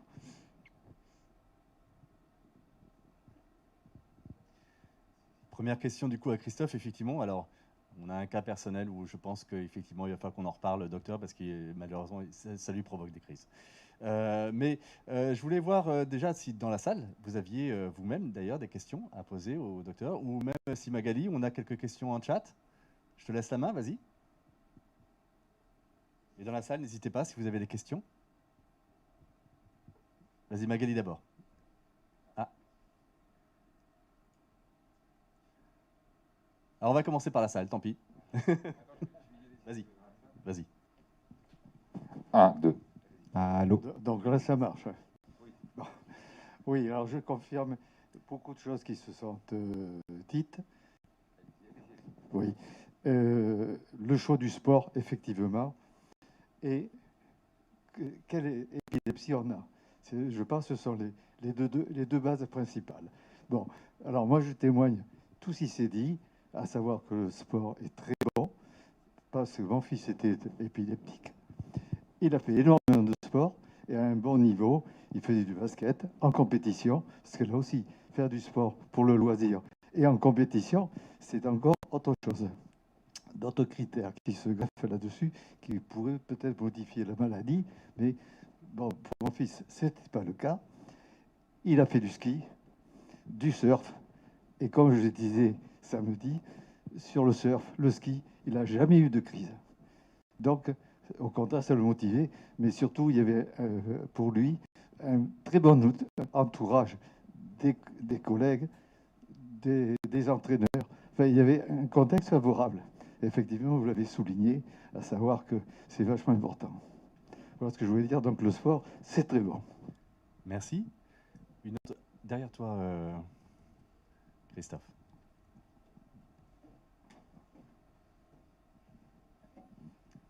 Alors, bonjour. Alors, moi, je suis aussi épileptique, mais je suis plutôt guérie, sans doute. Enfin, si on prend ce qui a été écrit tout à l'heure au tableau, donc ça fait 15 ans que je n'ai pas fait de crise d'épilepsie, et 5 ans sans traitement. Et moi, ma question par rapport au sport, donc j'ai toujours fait du sport, mais c'est vrai qu'au moment où j'en ai fait le moins, c'est là que j'ai fait le plus de crises d'épilepsie, parce que je pense que ça a un effet effectivement sur la dépression, enfin, comme vous dites, le manque d'envie, le manque d'enthousiasme. Et moi, j'ai surtout une question, parce que je pense, dans d'autres maladies psychiatriques, on sait que le sport augmente, en fait, au niveau psychologique. Ça permet des guérisons, enfin, notamment pour des psychoses, parce que je suis psychologue aussi, donc dans le cas des psychoses. Et ma question, c'est est-ce qu'il n'y a pas finalement des sports qui permettraient plus ou moins une rééducation? Parce que tout à l'heure, vous parliez d'épileptiques qui pourraient avoir des troubles un peu de l'appréhension, enfin, de l'équilibre, dyspraxie. Et clairement, moi, je pense que ma guérison est entre autres liée à des sports ou même à du yoga que j'ai pu faire, en fait, à certains types de sports. Et moi, j'imagine qu'on peut penser à des rééducations, en fait, psychologiques basées aussi sur le sport, voire même des thérapies, puisque moi, j'ai fait de l'EMDR. De l'EMDR, on en parle peu, mais c'est une technique psychologique axée, et je pense entre autres que ça a aidé à accompagner en fait mon mieux-être, et puis le fait qu'aujourd'hui je n'ai plus du tout de traitement. Voilà. Merci. Alors c'est anglophone en fait, mais c'est une thérapie de psychologie. Comment dire, clinique, mais où on travaille sur les traumatismes qui sont incorporés en fait dans notre corps, c'est-à-dire et ça permet de travailler dessus en fait, puisque finalement au niveau psychologique toute notre vie est faite de micro-traumatismes. On n'a pas besoin d'avoir un grave traumatisme non plus pour avoir des problèmes, vous voyez, des réactions en fait finalement comportementales et ancrées dans le corps. Et alors, ça ne peut pas fonctionner pour tout le monde. Je pense qu'il faudrait que le médecin... voilà, moi, je suis peut-être un cas, mais je pense qu'il y a plein de choses à faire à ce niveau-là. Et je ne sais pas s'il y a des études, parce que, voilà, moi, c'est de l'intuition. Et... D'abord, ce qu'il faut retenir, c'est qu'il y a quand même différentes sortes d'épilepsie, puisqu'il y a des enfants qui ne sauront jamais parler ni marcher et qui ont une épilepsie associée. On ne peut pas cacher que l'épilepsie, c'est une maladie du cerveau. Et que c'est aussi le cerveau qui nous fait dormir. C'est le cerveau qui a la mémoire. C'est le cerveau qui a l'anxiété. C'est le cerveau qui a la dépression. C'est le cerveau qui peut provoquer des psychoses. Et donc, il y a des liens entre toutes ces maladies et l'Alzheimer. Toutes ces maladies ont en effet des liens entre elles. Et on va trouver plus souvent de dépression chez le parkinsonien, mais pas d'épilepsie. Et inversement, des dépressions chez l'épileptique, c'est plus fréquent. Et ainsi de suite, et ainsi de suite. Et donc, il y a des liens entre ces maladies et le fonctionnement du cerveau, il n'y a aucun doute. Alors ensuite, on aimerait bien avoir des trucs magiques, ça je suis tout à fait d'accord. Mais en fait, ce type de technique, nous, on a une étude en ce moment avec la méditation en pleine conscience, on a des choses comme ça. Les preuves scientifiques sont vraiment très très légères pour l'instant, mais on cherche. Et il faut y croire pour que ça marche. Et il y a énormément de gens qui disent ouais, de toute façon ça ne marchera pas, c'est pour les filles ou ça. Enfin bref, il y a des tas de, et je pense qu'en effet, quand on croit à une technique, qu'elle vous améliore mentalement, qu'elle vous améliore le moral, l'épilepsie va mieux. Ça, on est complètement d'accord.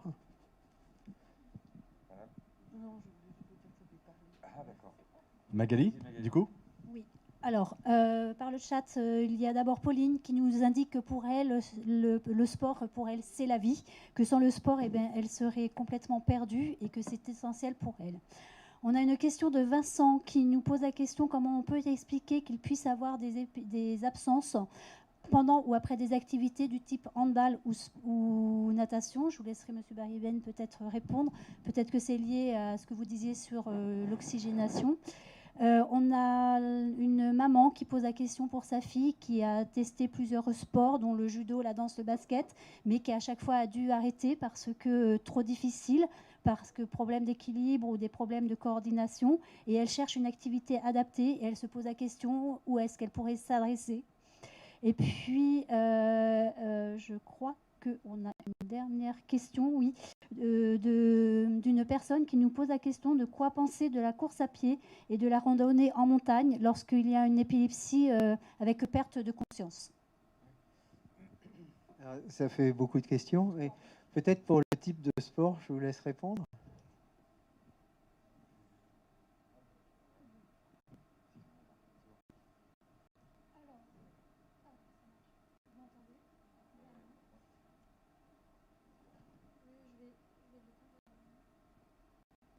Alors, sur la question concernant l'activité physique adaptée, on va le voir tout de suite après, donc je propose de patienter quelques instants, en tout cas. Et donc oui, il y a l'activité physique adaptée qui existe, on va en parler juste après. Et ça permet d'adapter à chaque personne l'activité physique, le sport et la pratique en fonction des problèmes rencontrés. Et voilà, s'il y a un bon échange avec le professionnel et qu'il adapte bien la pratique, qu'il observe bien le pratiquant, eh bien, on peut pratiquer pas mal de sports. Donc voilà, on parlera juste après. Et du coup, sur la deuxième question, c'était la randonnée, hein, c'est ça? Alors, c'était la randonnée en haute montagne, en fait. Ça dépend par qui vous êtes accompagné. Hein. C'est toujours la même chose. Peut-être pas rester sur une via ferrata un peu délicate ou le long d'un précipice ou des choses comme ça. Il faut peut-être éviter. Mais il y a des tas de randonnées en montagne où le risque n'est pas plus grand que dans le jardin à la maison, ou presque. Il faut pas, il faut être bien accompagné, je dirais. C'est surtout ça. Mais l'alpinisme en lui-même, non. Sauf si on fait des crises, non.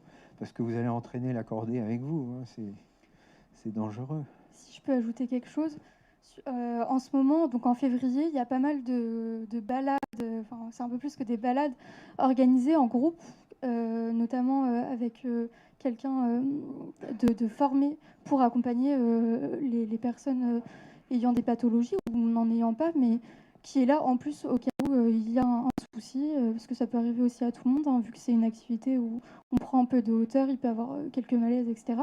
Et en ce moment, il y a pas mal de sorties, de premières sorties qui sont faites par groupe, et donc c'est un peu plus encadré quoi, et un peu plus sûr. Je peux donner encore un témoignage. Il y avait Pierre Jalon, qui était un grand ami de Pierre Loiseau de Bordeaux d'ailleurs. Pierre Jalon était devenu médecin à Genève. Chaque année, il emmenait un groupe d'épileptiques au sommet du Mont Blanc, avec quelques encadrants. Hein. Bon, ils n'étaient pas 60, mais il le faisait chaque année avec un petit groupe. Il fallait s'entraîner avant, hein, attention. Et bien entraîné, il montait à 5 ou 6 épileptiques, puis 3 ou 4 encadrants. On couchait dans le refuge, enfin bref. Hein. Donc, ça dépend de la façon dont c'est bien organisé ou pas. Et ceci dit, si moi je monte au Mont Blanc, je meurs, hein, dans l'état où je suis actuellement.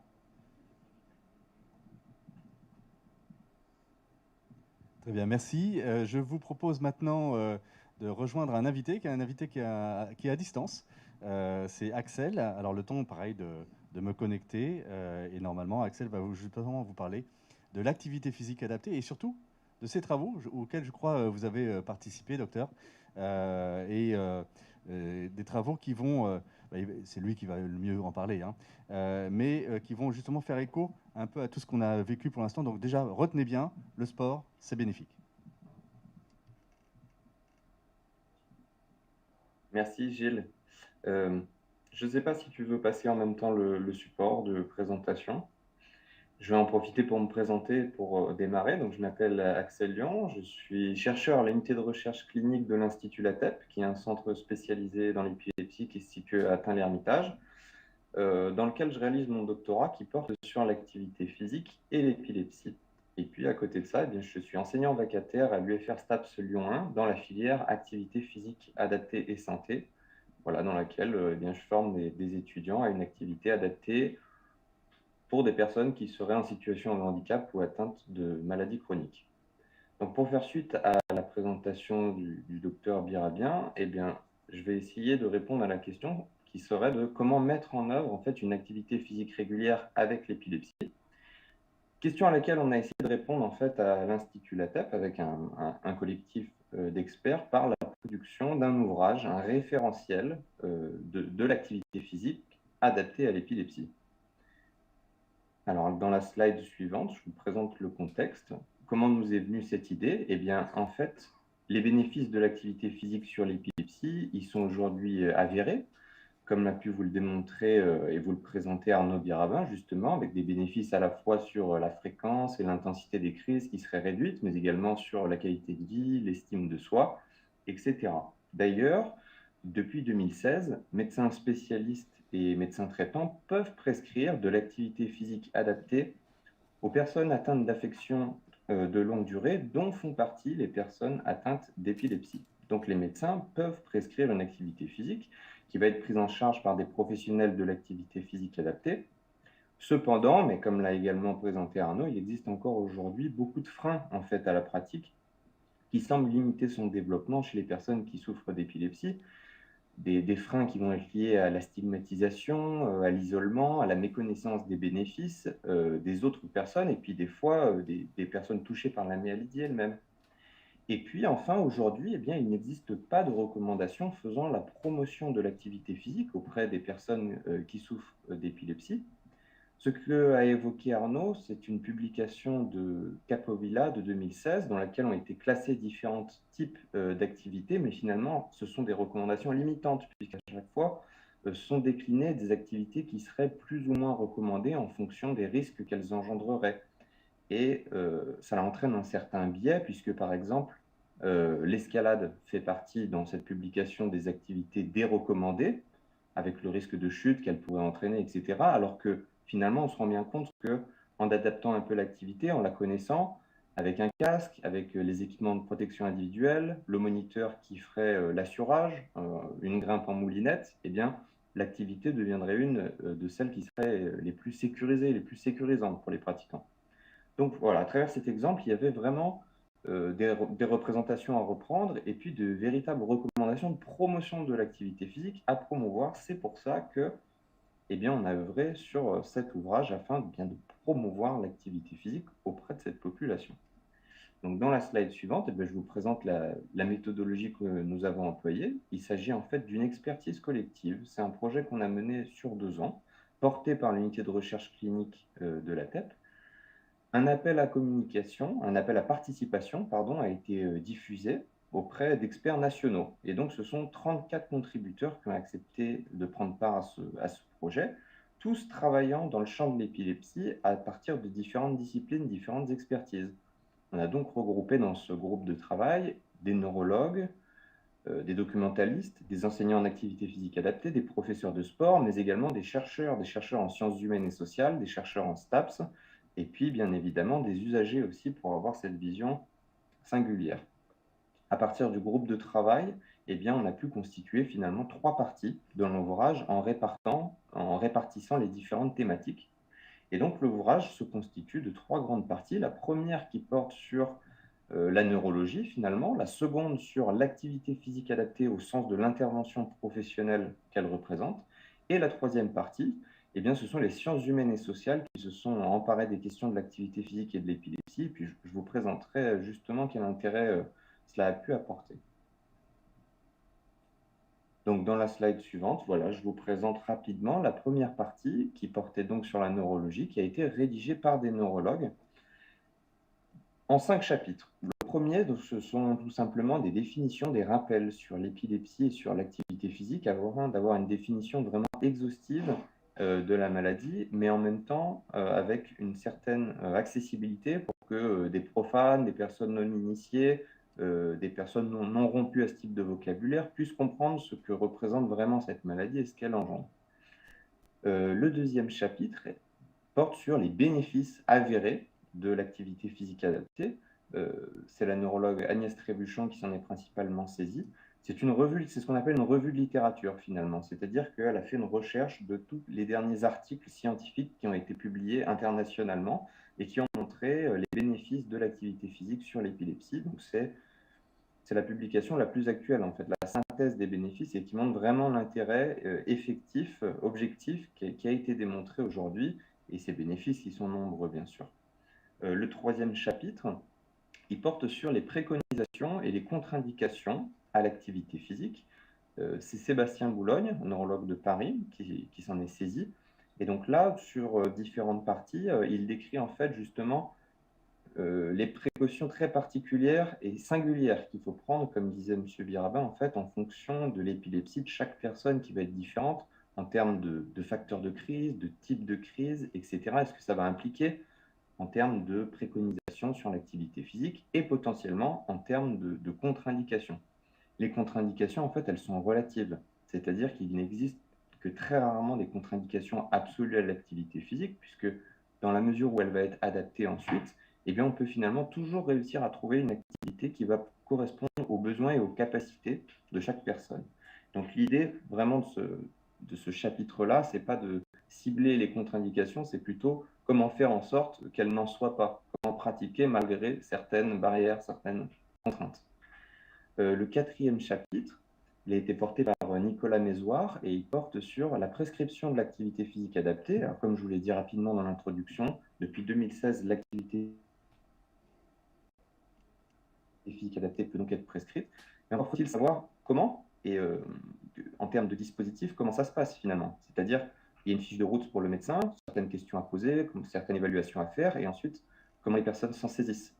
Il existe aujourd'hui tout un système de relais à partir des DAPAP, par exemple, qui sont des plateformes, des dispositifs qui orientent les personnes avec une prescription, et également des maisons sport santé, qui regroupent des professionnels de l'activité physique adaptée qui peuvent accompagner cette prescription en lien avec le neurologue et le médecin traitant.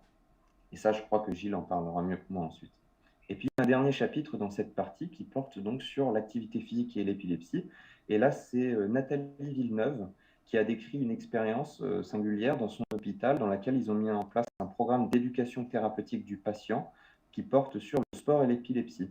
C'est un dispositif pédagogique qui s'adresse aux patients de cet hôpital-là et qui fait véritablement la promotion de l'éducation, de l'activité physique, pardon, en abordant justement les connaissances qui pourraient manquer aux personnes, en abordant voilà, quelles ressources ils auraient besoin pour le mettre en place, et puis en essayant de leur mettre le pied à l'étrier, en leur faisant des essais, des pratiques, des situations de groupe, etc. Et donc, ce chapitre décrit pleinement comment l'éducation thérapeutique peut permettre d'initier une activité physique ensuite. Je vais passer donc à la partie suivante, la deuxième partie du référentiel, donc, qui porte sur l'activité physique adaptée. Alors celui-ci, il a été porté par des professionnels de terrain, des professionnels du sport et de l'activité physique adaptée. Donc j'entends par là des enseignants en activité physique adaptée, des professeurs de sport, des psychomotriciens, et puis des enseignants-chercheurs en sciences et techniques des activités physiques et sportives. C'est la partie la plus importante de l'ouvrage, elle comprend 10 chapitres. Et pour en faire la synthèse rapidement, eh bien, en fait, elle comprend 3 grands volets qui sont les piliers en fait, d'une activité physique réussie, sécurisée et sécurisante. Le premier, il porte sur la programmation, au sens de la programmation de l'entraînement.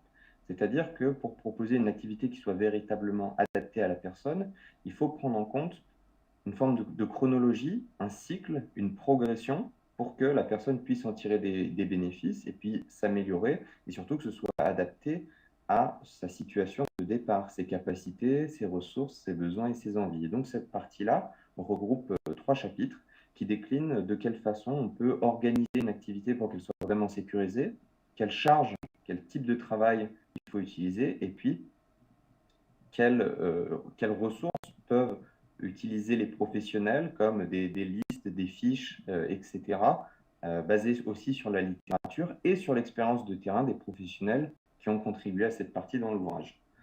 Le deuxième grand pilier de cette partie, c'est l'animation au sens de la pédagogie, c'est-à-dire que trois chapitres en fait expliquent quel type de pédagogie peuvent être plus appropriés pour permettre aux pratiquants de développer eux-mêmes des capacités pour poursuivre l'activité physique ensuite par eux-mêmes.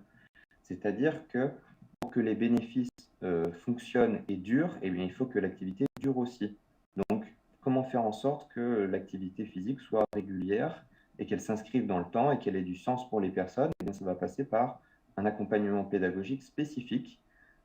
Et donc, finalement, dans ces chapitres, vous avez des professionnels de terrain qui, pour certains, accompagnent des personnes épileptiques depuis plus de 30 ans, vont donner leurs astuces, leurs techniques, leurs stratégies pour aider les personnes à trouver les adaptations, les stratégies qui vont être applicables face à leur situation, aux problèmes qu'elles rencontrent. La dernière partie, les 2 derniers chapitres en fait, de cette partie portent sur l'évaluation. Et en fait, elle est en lien direct avec les 2 autres parce que l'évaluation, c'est l'évaluation initiale du pratiquant, c'est-à-dire pour proposer une programmation, une adaptation, il faut bien partir de données de départ. Donc, une évaluation initiale, un bilan en activité physique adaptée est indispensable. Et donc, vous avez encore une fois des données de la littérature scientifique et puis des expériences de terrain, des endroits dans des structures comme à l'Institut Lattac où c'est déjà mis en place, où les professionnels décrivent quel type d'évaluation, l'évaluation de la condition physique, l'évaluation de la qualité de vie, avec des tests et des questionnaires précis, sont employés pour ensuite construire une programmation et une pédagogie individuelle, efficace avec chaque pratiquant. Le dernier chapitre de cette partie-là porte sur une enquête inédite qui a été menée au cours de ces 2 ans et qui porte sur l'offre en activité physique adaptée qui existe dans les structures spécialisées en France qui accompagnent des personnes épileptiques. Donc c'est la première fois qu'une telle enquête a été menée et ont été recensées en fait toutes les activités physiques sportives qui existent dans les structures spécialisées en France. Les résultats sont étonnants puisque du coup ils corroborent finalement ce qu'on essaye de promouvoir avec des initiatives locales spécifiques et puis une forte envie de mettre en place dans ces structures de l'activité physique avec toujours des freins iniques qui peuvent exister, souvent liés aux ressources, manque de ressources humaines, manque de moyens financiers, manque de personnel pour mettre en place quelque chose qui serait vraiment pertinent. Et donc je vais passer à la dernière partie de ce référentiel qui porte sur les sciences humaines et sociales.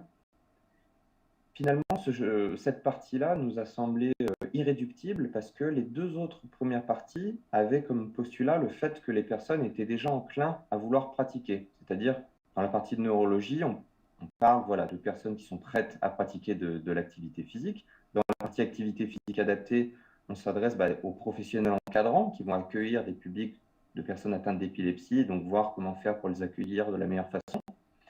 Et finalement, on ne s'était pas demandé jusqu'à présent, mais comment peut-on mettre l'idée en tête des personnes épileptiques de bien vouloir faire de l'activité physique face à toutes les barrières, les stigmatisations qui peuvent exister.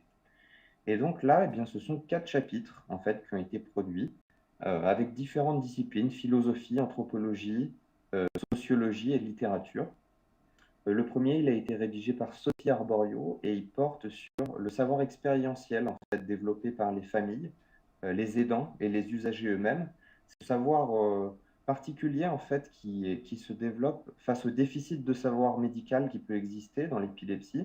J'imagine que ça peut faire écho à beaucoup de personnes, c'est-à-dire quand on est par exemple dans une épilepsie pharmacorésistante et que la médecine atteint certaines limites, eh bien les familles trouvent par elles-mêmes des pratiques, des usages, des stratégies pour faire en sorte de maintenir une participation sociale à leurs enfants, à leurs frères, etc. Et donc, Sophie Arborio essaie de montrer de quelle façon ce savoir expérientiel déjà est très important et comment il peut être mobilisé et mutualisé dans le cadre de l'activité physique en transmettant des récits, par exemple, d'usager à usager, etc., pour montrer finalement de quelle façon on peut réussir à déclencher cette activité physique. Ensuite, on a 2 chapitres qui ont été rédigés par Brenda Bocart et Claire Perrin, pardon, et qui portent sur l'empowerment, c'est-à-dire la capacité des personnes à retrouver du pouvoir d'agir sur leurs conditions, et l'éducation thérapeutique du patient. Et dans ces chapitres, en fait, les auteurs essayent de montrer de quelle façon la pratique d'activité physique va renforcer cet empowerment et va produire finalement un cercle vertueux, c'est-à-dire en pratiquant de l'activité physique, je me rends compte que je suis capable et du coup, c'est favorable pour continuer à en faire, etc., etc. Donc, les dispositifs d'éducation thérapeutique sont très favorables dans le sens où ils mettent en place des groupes de parole et qui permettent de véhiculer ce récit et de mettre en lien des pratiquants et des usagers qui, entre eux, vont se transmettre ce qu'ils ont trouvé comme association locale pour pratiquer, comme technique pour prévenir les crises, etc., etc. Le dernier chapitre, il a été écrit par 2 doctorants en littérature, Claire Gentil et Alexis Frobert, et il porte sur la lecture et l'écriture comme support, encore une fois, pour favoriser une activité physique. C'est-à-dire, à travers la notion de récit, cette fois-ci, de quelle façon le fait de lire le récit d'une personne concernée par l'épilepsie qui pratique de l'activité physique peut aider la personne elle-même touchée par l'épilepsie à bien vouloir faire de l'activité physique. C'est-à-dire qu'en lisant, par exemple, qu'une personne dans ma situation a été capable de mettre en place cette activité physique, moi aussi, je vais être enclin à pouvoir en faire. De la même façon, l'écriture va s'inscrire dans ce même registre, dans ce même processus, puisque en tenant un journal de bord, par exemple, et puis en partageant son expérience avec d'autres pratiquants, on peut réussir à se mettre cette idée en tête et à trouver des solutions pour arriver à une activité physique plus ou moins régulière. Et la conférence de ce soir également, du coup. Merci. Voilà, pour terminer, je vous informe en termes de perspective que l'ouvrage il sera publié en juin 2022 aux éditions Autrement chez Flammarion et il va donner lieu à un colloque qui va être organisé début juin à l'Institut La Tête où vous êtes bien évidemment conviés tous à venir y participer puisque notre enjeu du coup ça va être aujourd'hui de réussir à diffuser ces recommandations le plus largement possible pour transmettre la bonne parole et puis montrer que finalement c'est faisable, c'est bénéfique et il n'y a que des bonnes raisons de réussir à s'inscrire dans cette démarche. Je vous remercie pour votre attention et puis si vous avez des questions, n'hésitez pas à les écrire dans le chat de la vidéo YouTube. Merci Axel, merci beaucoup. On va te laisser effectivement parce que pour ceux qui ne le savent pas, ils viennent d'être papa aujourd'hui. Donc déjà, je te remercie encore beaucoup de te laisser ce temps avec nous. Merci. Et effectivement, on te retrouve sur le chat. Merci. Si tu me permets, j'avais une petite question pour faire la liaison entre ce qui a été dit tout à l'heure avec Arnaud et Axel. Je me posais la question, parce qu'il ne me semble pas qu'elle ait été posée, Arnaud. Tu as parlé tout à l'heure d'activité anaérobie ou aérobie, je ne me souviens plus, la nuance c'est pour moi, je ne suis pas médecin, donc voilà. Mais je me suis posé la question, est-ce qu'il est préférable d'avoir des activités de plein air ou de salle? Et j'entends la salle parce que pour certains patients, ça peut être sécurisant d'avoir un entourage en salle, pas forcément la salle de musculation, mais ça peut être en salle sur tapis ou sur vélo ou choses comme ça, ou en plein air. Est-ce que ça a une différence sur l'impact? Voilà la question. Quand je disais aérobie, anaérobie, quand on est en anaérobie, c'est qu'on ne respire pas pendant son effort. C'est genre haltérophilie, des choses comme ça, où on bloque la respiration et ça, c'est peut-être pas le meilleur. Et entre l'extérieur et l'intérieur, alors moi qui suis breton, en effet, un jour sur deux, il vaut mieux mettre à l'intérieur, mais c'est pour des raisons météorologiques. Mais non, je crois qu'il n'y a pas qu'il y ait de grandes différences. C'est plus sain d'être dehors, c'est sûr, mais il y a moins de virus en plus. mais je ne crois pas qu'il y ait de différence de résultats entre dedans et dehors. Mais je voulais vraiment insister sur le fait que on peut être un sportif de haut niveau et être épileptique. On a opéré un joueur de l'équipe de France, vous voyez, qui a fait la Coupe du Monde, etc., qui avait une épilepsie. Bon, c'est très bien caché. Avec le professeur Roche-Congar, on a cherché dans les équipes de première division, on dit plus Ligue 1, Et on a trouvé 4 ou 5 qui étaient épileptiques, qui sont des joueurs professionnels de football. Aucun n'a voulu venir pour participer.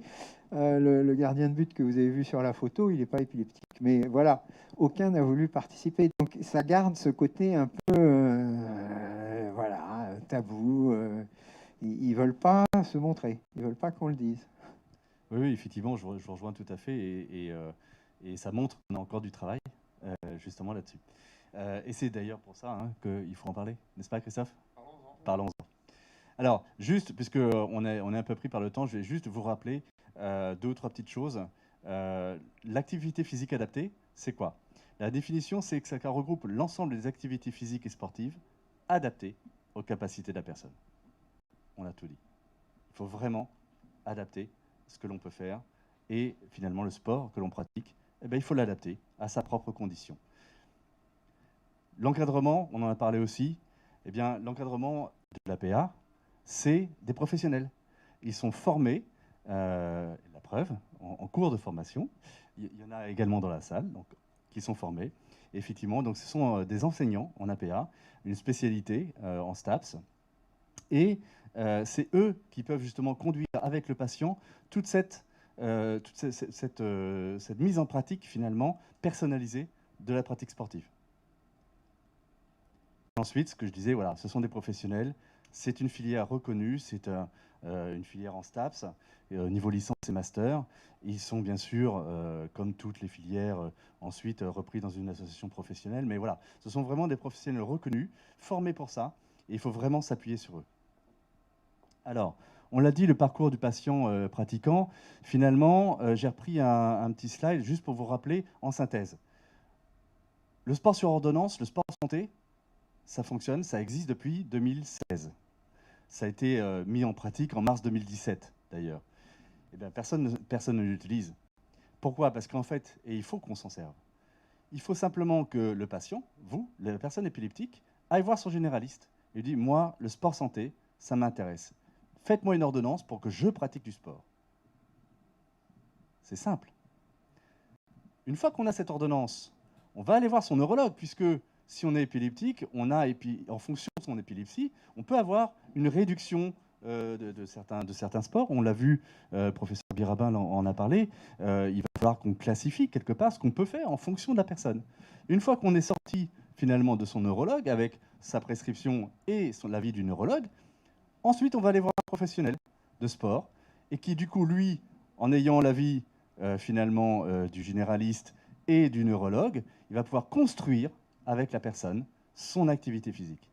Et c'est ça que je voulais mettre en exergue ce soir, c'est que non seulement on sait maintenant que le sport est bénéfique, on sait grâce à Axel qu'ils vont avoir, vous allez avoir un référentiel d'activité spécifique aux épilepsies, à toutes les épilepsies, et maintenant, on a des professionnels qui vont pouvoir vous aider à faire ça. Donc on essaye de lever les freins pour que vraiment toutes les personnes épileptiques fassent du sport. Je vais continuer sur 2 choses. On a parlé du sport sur ordonnance, très bien. Vous savez qu'il existe un pass sport? Le pass sport, c'est une allocation de 50 € qui a été décidée par le gouvernement pour tous les jeunes qui bénéficient de l'allocation de rentrée scolaire et de l'allocation l'allocation enfant handicapé. Et depuis en novembre, ça a été élargi à l'allocation adulte handicapé pour les jeunes adultes jusqu'à 30 ans. Donc, toutes les personnes en capacité peuvent avoir une aide de 50 € pour payer la licence. Parce que là aussi, un des freins, ça peut être le financement de l'infrastructure du club, l'inscription. Eh bien voilà, vous avez une première aide, ce passeport qui existe et que l'on espère qui va perdurer. Une deuxième aide, là aussi totalement inconnue, les mutuelles. Parce que, on le dit, pardon, le sport sur ordonnance, on a une ordonnance, ok, mais enfin, rassurez-vous, hein, la sécurité sociale ne rembourse rien. D'accord? Donc on évacue tout de suite. Ils ont prévu que c'était bénéfique pour la santé, mais voilà, c'est tout. Ça va coûter moins à la société, mais finalement, on ne vous rembourse rien. Bon, sachez par contre qu'il y a des mutuelles, vos mutuelles. Posez la question à vos mutuelles. On a des mutuelles qui font des forfaits pour rembourser les activités qui, par contre, ont été délivrées avec une ordonnance. Le point de départ, c'est bien l'ordonnance de sport santé. D'accord? Donc la mutuelle peut prendre en charge vos remboursements de frais de 30 à 500 € par an. Alors là aussi, c'est en fonction de la mutuelle, là aussi, c'est en fonction du forfait, donc il faut bien poser la question, mais ça vaut peut-être le coup de se renseigner et poser la question à vos mutuelles, parce que là aussi, ça peut être une source de financement pour ceux qui ont un frein financier à ça. Je rebondis sur ce que tu viens de dire. Il y a aussi, au niveau de certaines fédérations, vous avez des clubs qui sont spécialisés liés au handicap.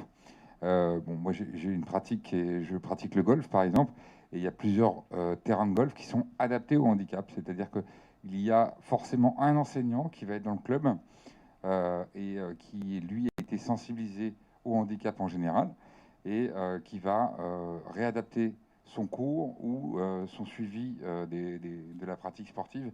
Et pas oublier que la pratique sportive, c'est pas nécessairement chez les adultes pour aller faire de la compétition. C'est de la pratique loisir. Et c'est celle-ci qu'il ne faut pas hésiter à aller voir. Et dans ces clubs-là, il y a des aides des fédérations pour le matériel, etc. Et dans ces cas-là, les gens s'y retrouvent assez rapidement. C'est-à-dire qu'on se retrouve à pouvoir pratiquer un sport avec des coûts très très faibles. Donc, voilà.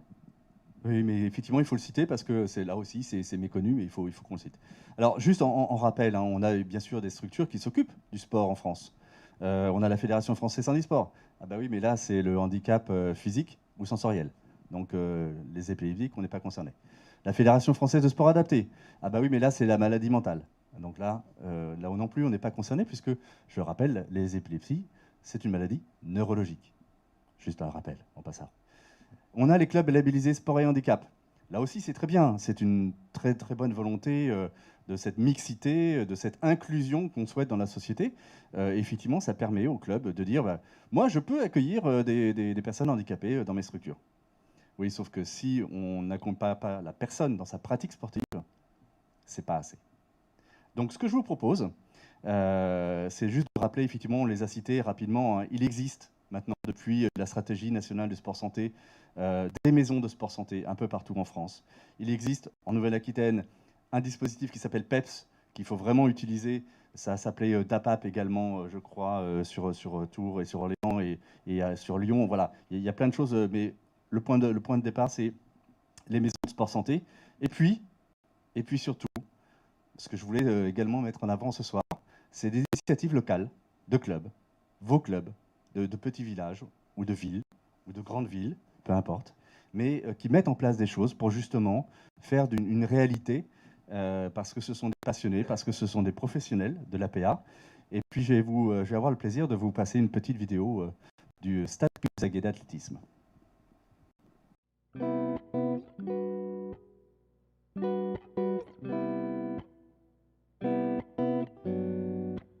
Donc moi je m'appelle Julien Argoé, je suis salarié au Stade Cubzaguet Athlétisme depuis 3 ans en tant qu'éducateur sportif. Je participe au développement et aux entraînements du sport santé depuis 3 ans également. Je m'appelle Maxime Batreau, j'ai 23 ans. Je suis enseignant en activité physique adaptée. Donc pour ça j'ai fait une formation à la faculté de STAPS à Bordeaux. Donc mon métier il est vraiment tourné sur l'activité physique adaptée et santé dans un objectif d'amélioration de la santé. On ne parle pas de performance en activité physique adaptée et santé. On accueille des enfants qui ont des troubles mentaux. Donc nous, on va avoir une activité par semaine pour ce public-là. Et les samedis matins, on propose un créneau sport adapté pour les enfants. Une séance encadrée, c'est-à-dire qu'on va avoir un petit groupe avec un certain nombre d'entraîneurs. On va être entre 2 et 3 entraîneurs pour un groupe au maximum de 10 enfants, pour essayer de vraiment individualiser au maximum ces séances-là.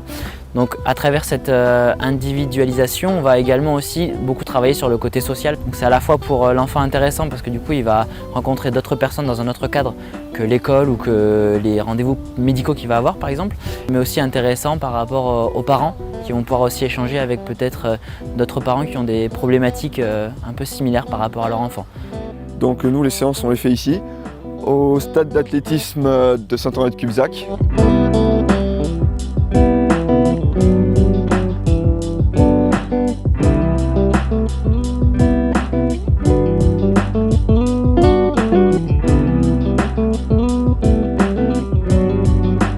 Au sein de notre activité, on essaye de travailler en collaboration avec les médecins. C'est-à-dire que depuis 2016, les médecins peuvent prescrire de l'activité physique grâce à une ordonnance, comme s'ils pouvaient prescrire des médicaments. Il va pouvoir nous détailler les pathologies de la personne, où il nous envoient des patients, ils nous les confient et donc à nous d'améliorer leur santé. Alors là, du coup, on va proposer plus d'activités par rapport à, on va dire, à l'endurance ou au déplacement. C'est-à-dire qu'on va avoir des séances de marche, tout simplement. L'activité physique va être utilisée comme traitement non médicamenteux pour améliorer leur santé.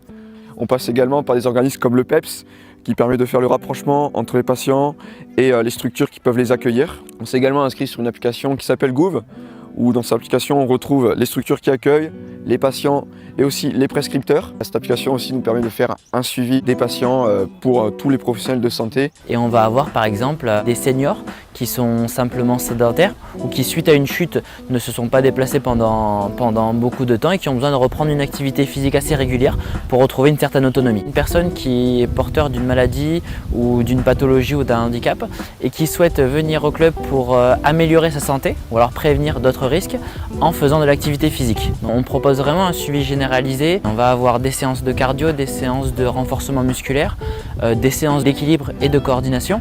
Et donc en fonction des personnes qu'on va recevoir, on va lui proposer un certain parcours avec peut-être plus d'orientation vers certaines disciplines par rapport à d'autres parce qu'il a un passé sportif ou alors parce qu'il fait déjà d'autres activités physiques dans son quotidien. On a deux systèmes d'adhésion, ça va être un système de séance. Donc, on va avoir une adhésion et on va payer en fait à la séance toutes les activités sur des personnes qui ne peuvent pas forcément venir régulièrement. Et ensuite on a un système d'adhésion à l'année où là on propose tout notre planning. On va orienter les personnes sur les activités sur lesquelles on a envie qu'elles viennent plutôt par rapport à ce qu'elle a. Et par contre elle va pouvoir venir en illimité sur toutes les séances qu'elle veut. Donc si l'activité qu'on propose vous intéresse, vous pourrez nous joindre à l'adresse suivante stadecubzagaatlétisme@gmail.com. On reste à votre entière disposition pour répondre à vos questions le plus rapidement possible.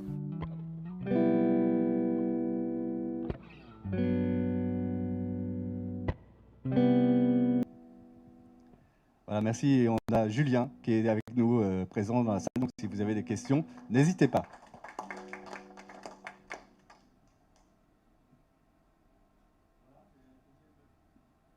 Avec le micro, c'est toujours mieux. Deuxième temps, peut-être de questions, Magali? Oui, dans la salle, bien sûr. Alors, juste le témoignage d'une maman qui dit qu'elle avait effectivement bénéficié pour sa fille d'aide de la part de la mutuelle, mais malheureusement, quand la mutuelle a arrêté la prise en charge, ça a été compliqué de pouvoir continuer du fait de plus avoir de soutien financier. En fait, quand on fait les ordonnances comme ça, elles sont malheureusement sur 3 mois à peu près, ou 4 mois. Et après, l'idée, c'est de donner aux gens l'habitude de faire et de faire eux-mêmes. Et c'est vrai que je pense que tu seras d'accord, mais en tout cas, on essaye de prescrire quelque chose pour que plus tard, ils puissent refaire les exercices tout seuls. Ou peut-être avec des petits groupes, mais en tout cas, qu'ils soient indépendants.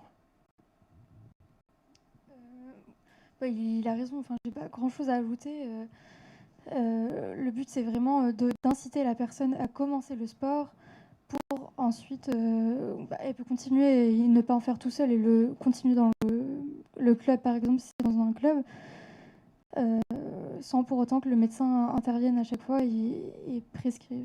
Après, il y a des médecins un peu plus sympathiques que d'autres, niveau prise en charge, mutuelle, tout ça aussi. Merci Christophe. Et on a une question au fond.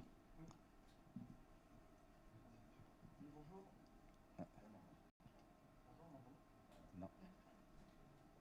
Ça va arriver. Hein.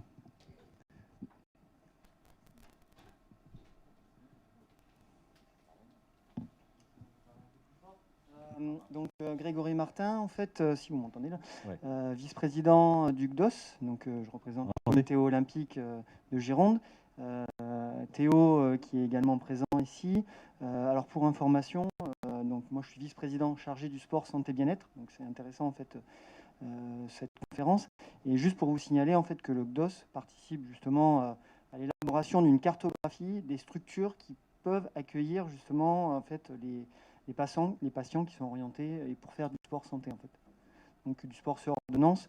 Là, Théo, on a envoyé un questionnaire cet automne. Et donc, on devrait essayer d'avoir un maximum de retours pour faire une cartographie et diffuser ça en fait sur Internet. Comme ça, vous pourrez choisir en fonction de votre lieu de résidence ou de la discipline que vous souhaitez pratiquer, plus facilement orienter en fait.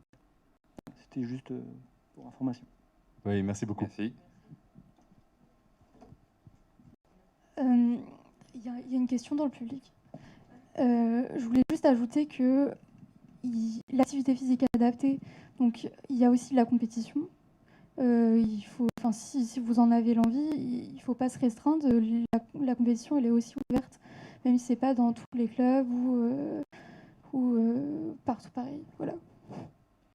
Est-ce que seuls les généralistes peuvent prescrire ou est-ce que des spécialistes peuvent le faire? Et deuxième question, si les généralistes sont un peu frileux du stylo, est-ce que le comité aquitain ou Gironde a prévu quelques initiatives pour les inciter à libérer l'encre du stylo? Alors, je ne suis pas professionnel de santé, donc je ne vais surtout pas répondre pour eux, mais je crois avoir entendu que tous les professionnels de santé peuvent prescrire, et pas simplement les généralistes. Donc, si vous voyez votre neurologue, certes, ce n'est pas souvent par an, mais pensez-y, lorsque vous allez le voir, vous pouvez bien sûr lui demander. Docteur ? Oui, tout à fait. Tout le monde peut prescrire, enfin, tous les médecins peuvent prescrire. Il n'y a aucun souci pour ça. Je pense qu'il y a peut-être un manque d'information aussi des généralistes. Ils sont un peu débordés en ce moment et c'est vrai que quand on propose des formations le soir, c'est pas le bon soir. Il y a la famille qui les attend après 21h, ça fait tard, et ainsi de suite. Donc il y a peut-être aussi un manque d'information sur cette possibilité-là de prescrire. Et puis il y en a aussi qui sont comptabilisés par la Sécu. Vous savez, si vous faites trop de kiné, enfin si vous faites trop d'ordonnances de kiné, on vient vous dire attendez monsieur, vous avez fait trop d'ordonnances de kiné par rapport à la moyenne nationale. Pourquoi? Et donc il y a peut-être aussi un effet de ce côté-là. Merci docteur.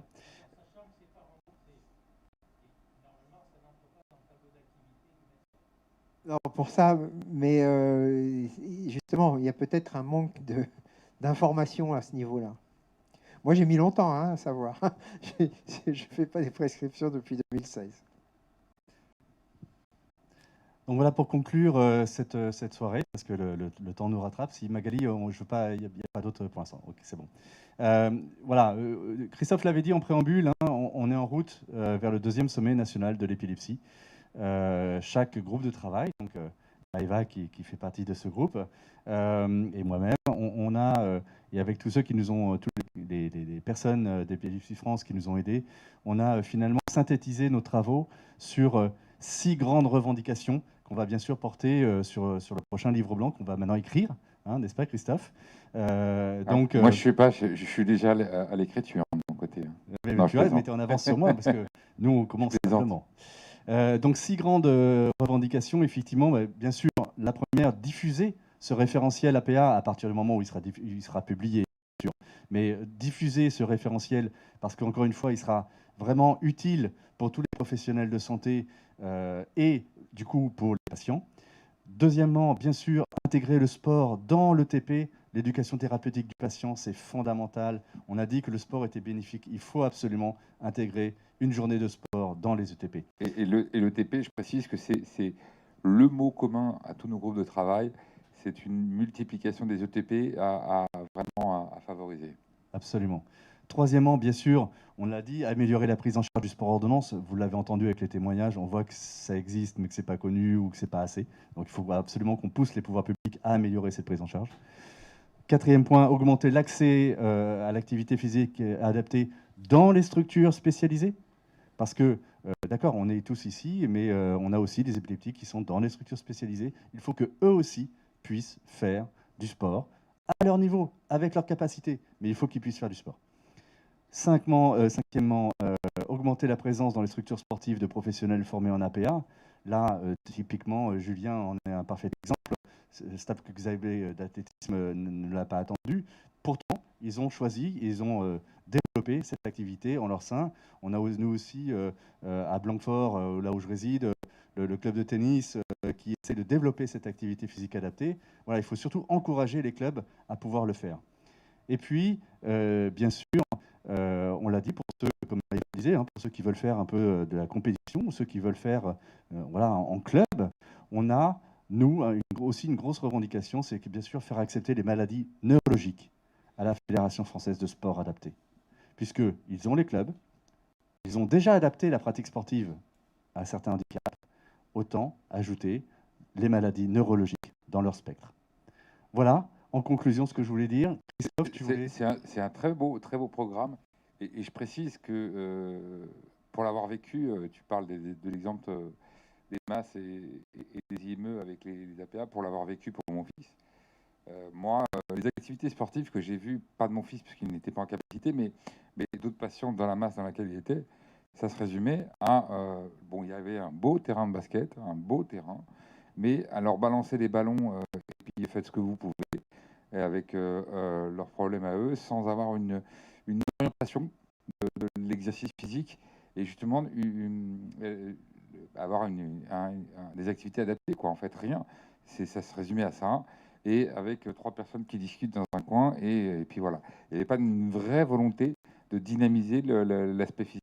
Et ça, c'est vraiment un point qu'il va falloir à un moment donné aussi qu'on discute, parce que on a parlé des épilepsies en général, mais les épilepsies lourdes et sévères ou qui sont en masse ou en IME, ils ont besoin aussi d'avoir une directive en fait au niveau de l'activité sportive. Et je pense que l'APA est très utile. Et Maëva peut en parler. Je suis rentrée en contact avec tout la ROC qui m'ont dit qu'il y avait des personnes qui étaient là-bas, des enfants qui ne pouvaient pas du tout faire de l'activité physique. Et donc là, je suis en train de voir avec eux pour mettre en place une semaine en mai d'activité physique et d'adapter l'activité physique selon leur capacité. Mais Doularouette, c'est un ITEP. Et pas tout à fait la même chose. Je voulais on a aussi... qu'est-ce que je voulais dire? Pardon. Il n'y a pas de souci. Donc oui, donc déjà à Toularoc, il y a des choses à améliorer, on va dire. Et encore plus, oui, j'ai des camarades qui ont fait leur stage dans les IME, etc. et qui m'ont dit que c'était parfois catastrophique. Et pourtant, je confirme. Faut envoyer les enseignants pas là-bas. Dans des établissements plutôt prestigieux, reconnus de masse parisienne, exactement. Des choses assez hallucinantes. Exactement. Merci à tous. Le mot de la fin, Christophe? Le mot de la fin, docteur? Peut-être, je vais laisser un peu la parole quand même à Arnaud, qui nous a bien ouvert les yeux sur le sport. Ça y est? Oui. Non, mais je voulais vous remercier de cette invitation. Et puis, en tout cas, moi, je suis un convaincu et je pense que le bouquin que fait Axel va réussir à diffuser un peu les informations. Et actuellement, il y a un grand courant du traitement non médicamenteux et franchement, ça en fait partie. Et donc, il faut vraiment qu'on ne gâche pas nos cartouches et qu'on en profite. Donc, merci aussi à vous de répandre les choses. C'est peut-être plus facile au niveau patient qu'au niveau médecin, puisqu'ils ne viennent plus aux réunions, malheureusement, les généralistes. Oui, mais on arrive à éveiller et ça fera partie d'un second temps. Cette année, on est dans un temps de parler d'épilepsie et de la faire évoluer. Et je pense que moi, je voulais remercier Gilles, parce que la tenue de la réunion était vraiment... vraiment parfaite pour moi. Enfin, tous les éléments ont été vus, élargis, et toujours dans l'optique sur laquelle je vous ai dit en introduction, c'est-à-dire que on a une situation, on n'est pas content, on n'est pas satisfait, et on va être source de propositions. Et je rappellerai que le slogan de l'association Épilepsie France, c'est « La vie d'abord ». Et ça rentre tout à fait dans notre dynamique. Je voulais remercier Gilles et Maëva pour ça, et encore merci à Arnaud et Axel pour leur participation. On remercie tout le monde. Merci à tous. Bonne soirée.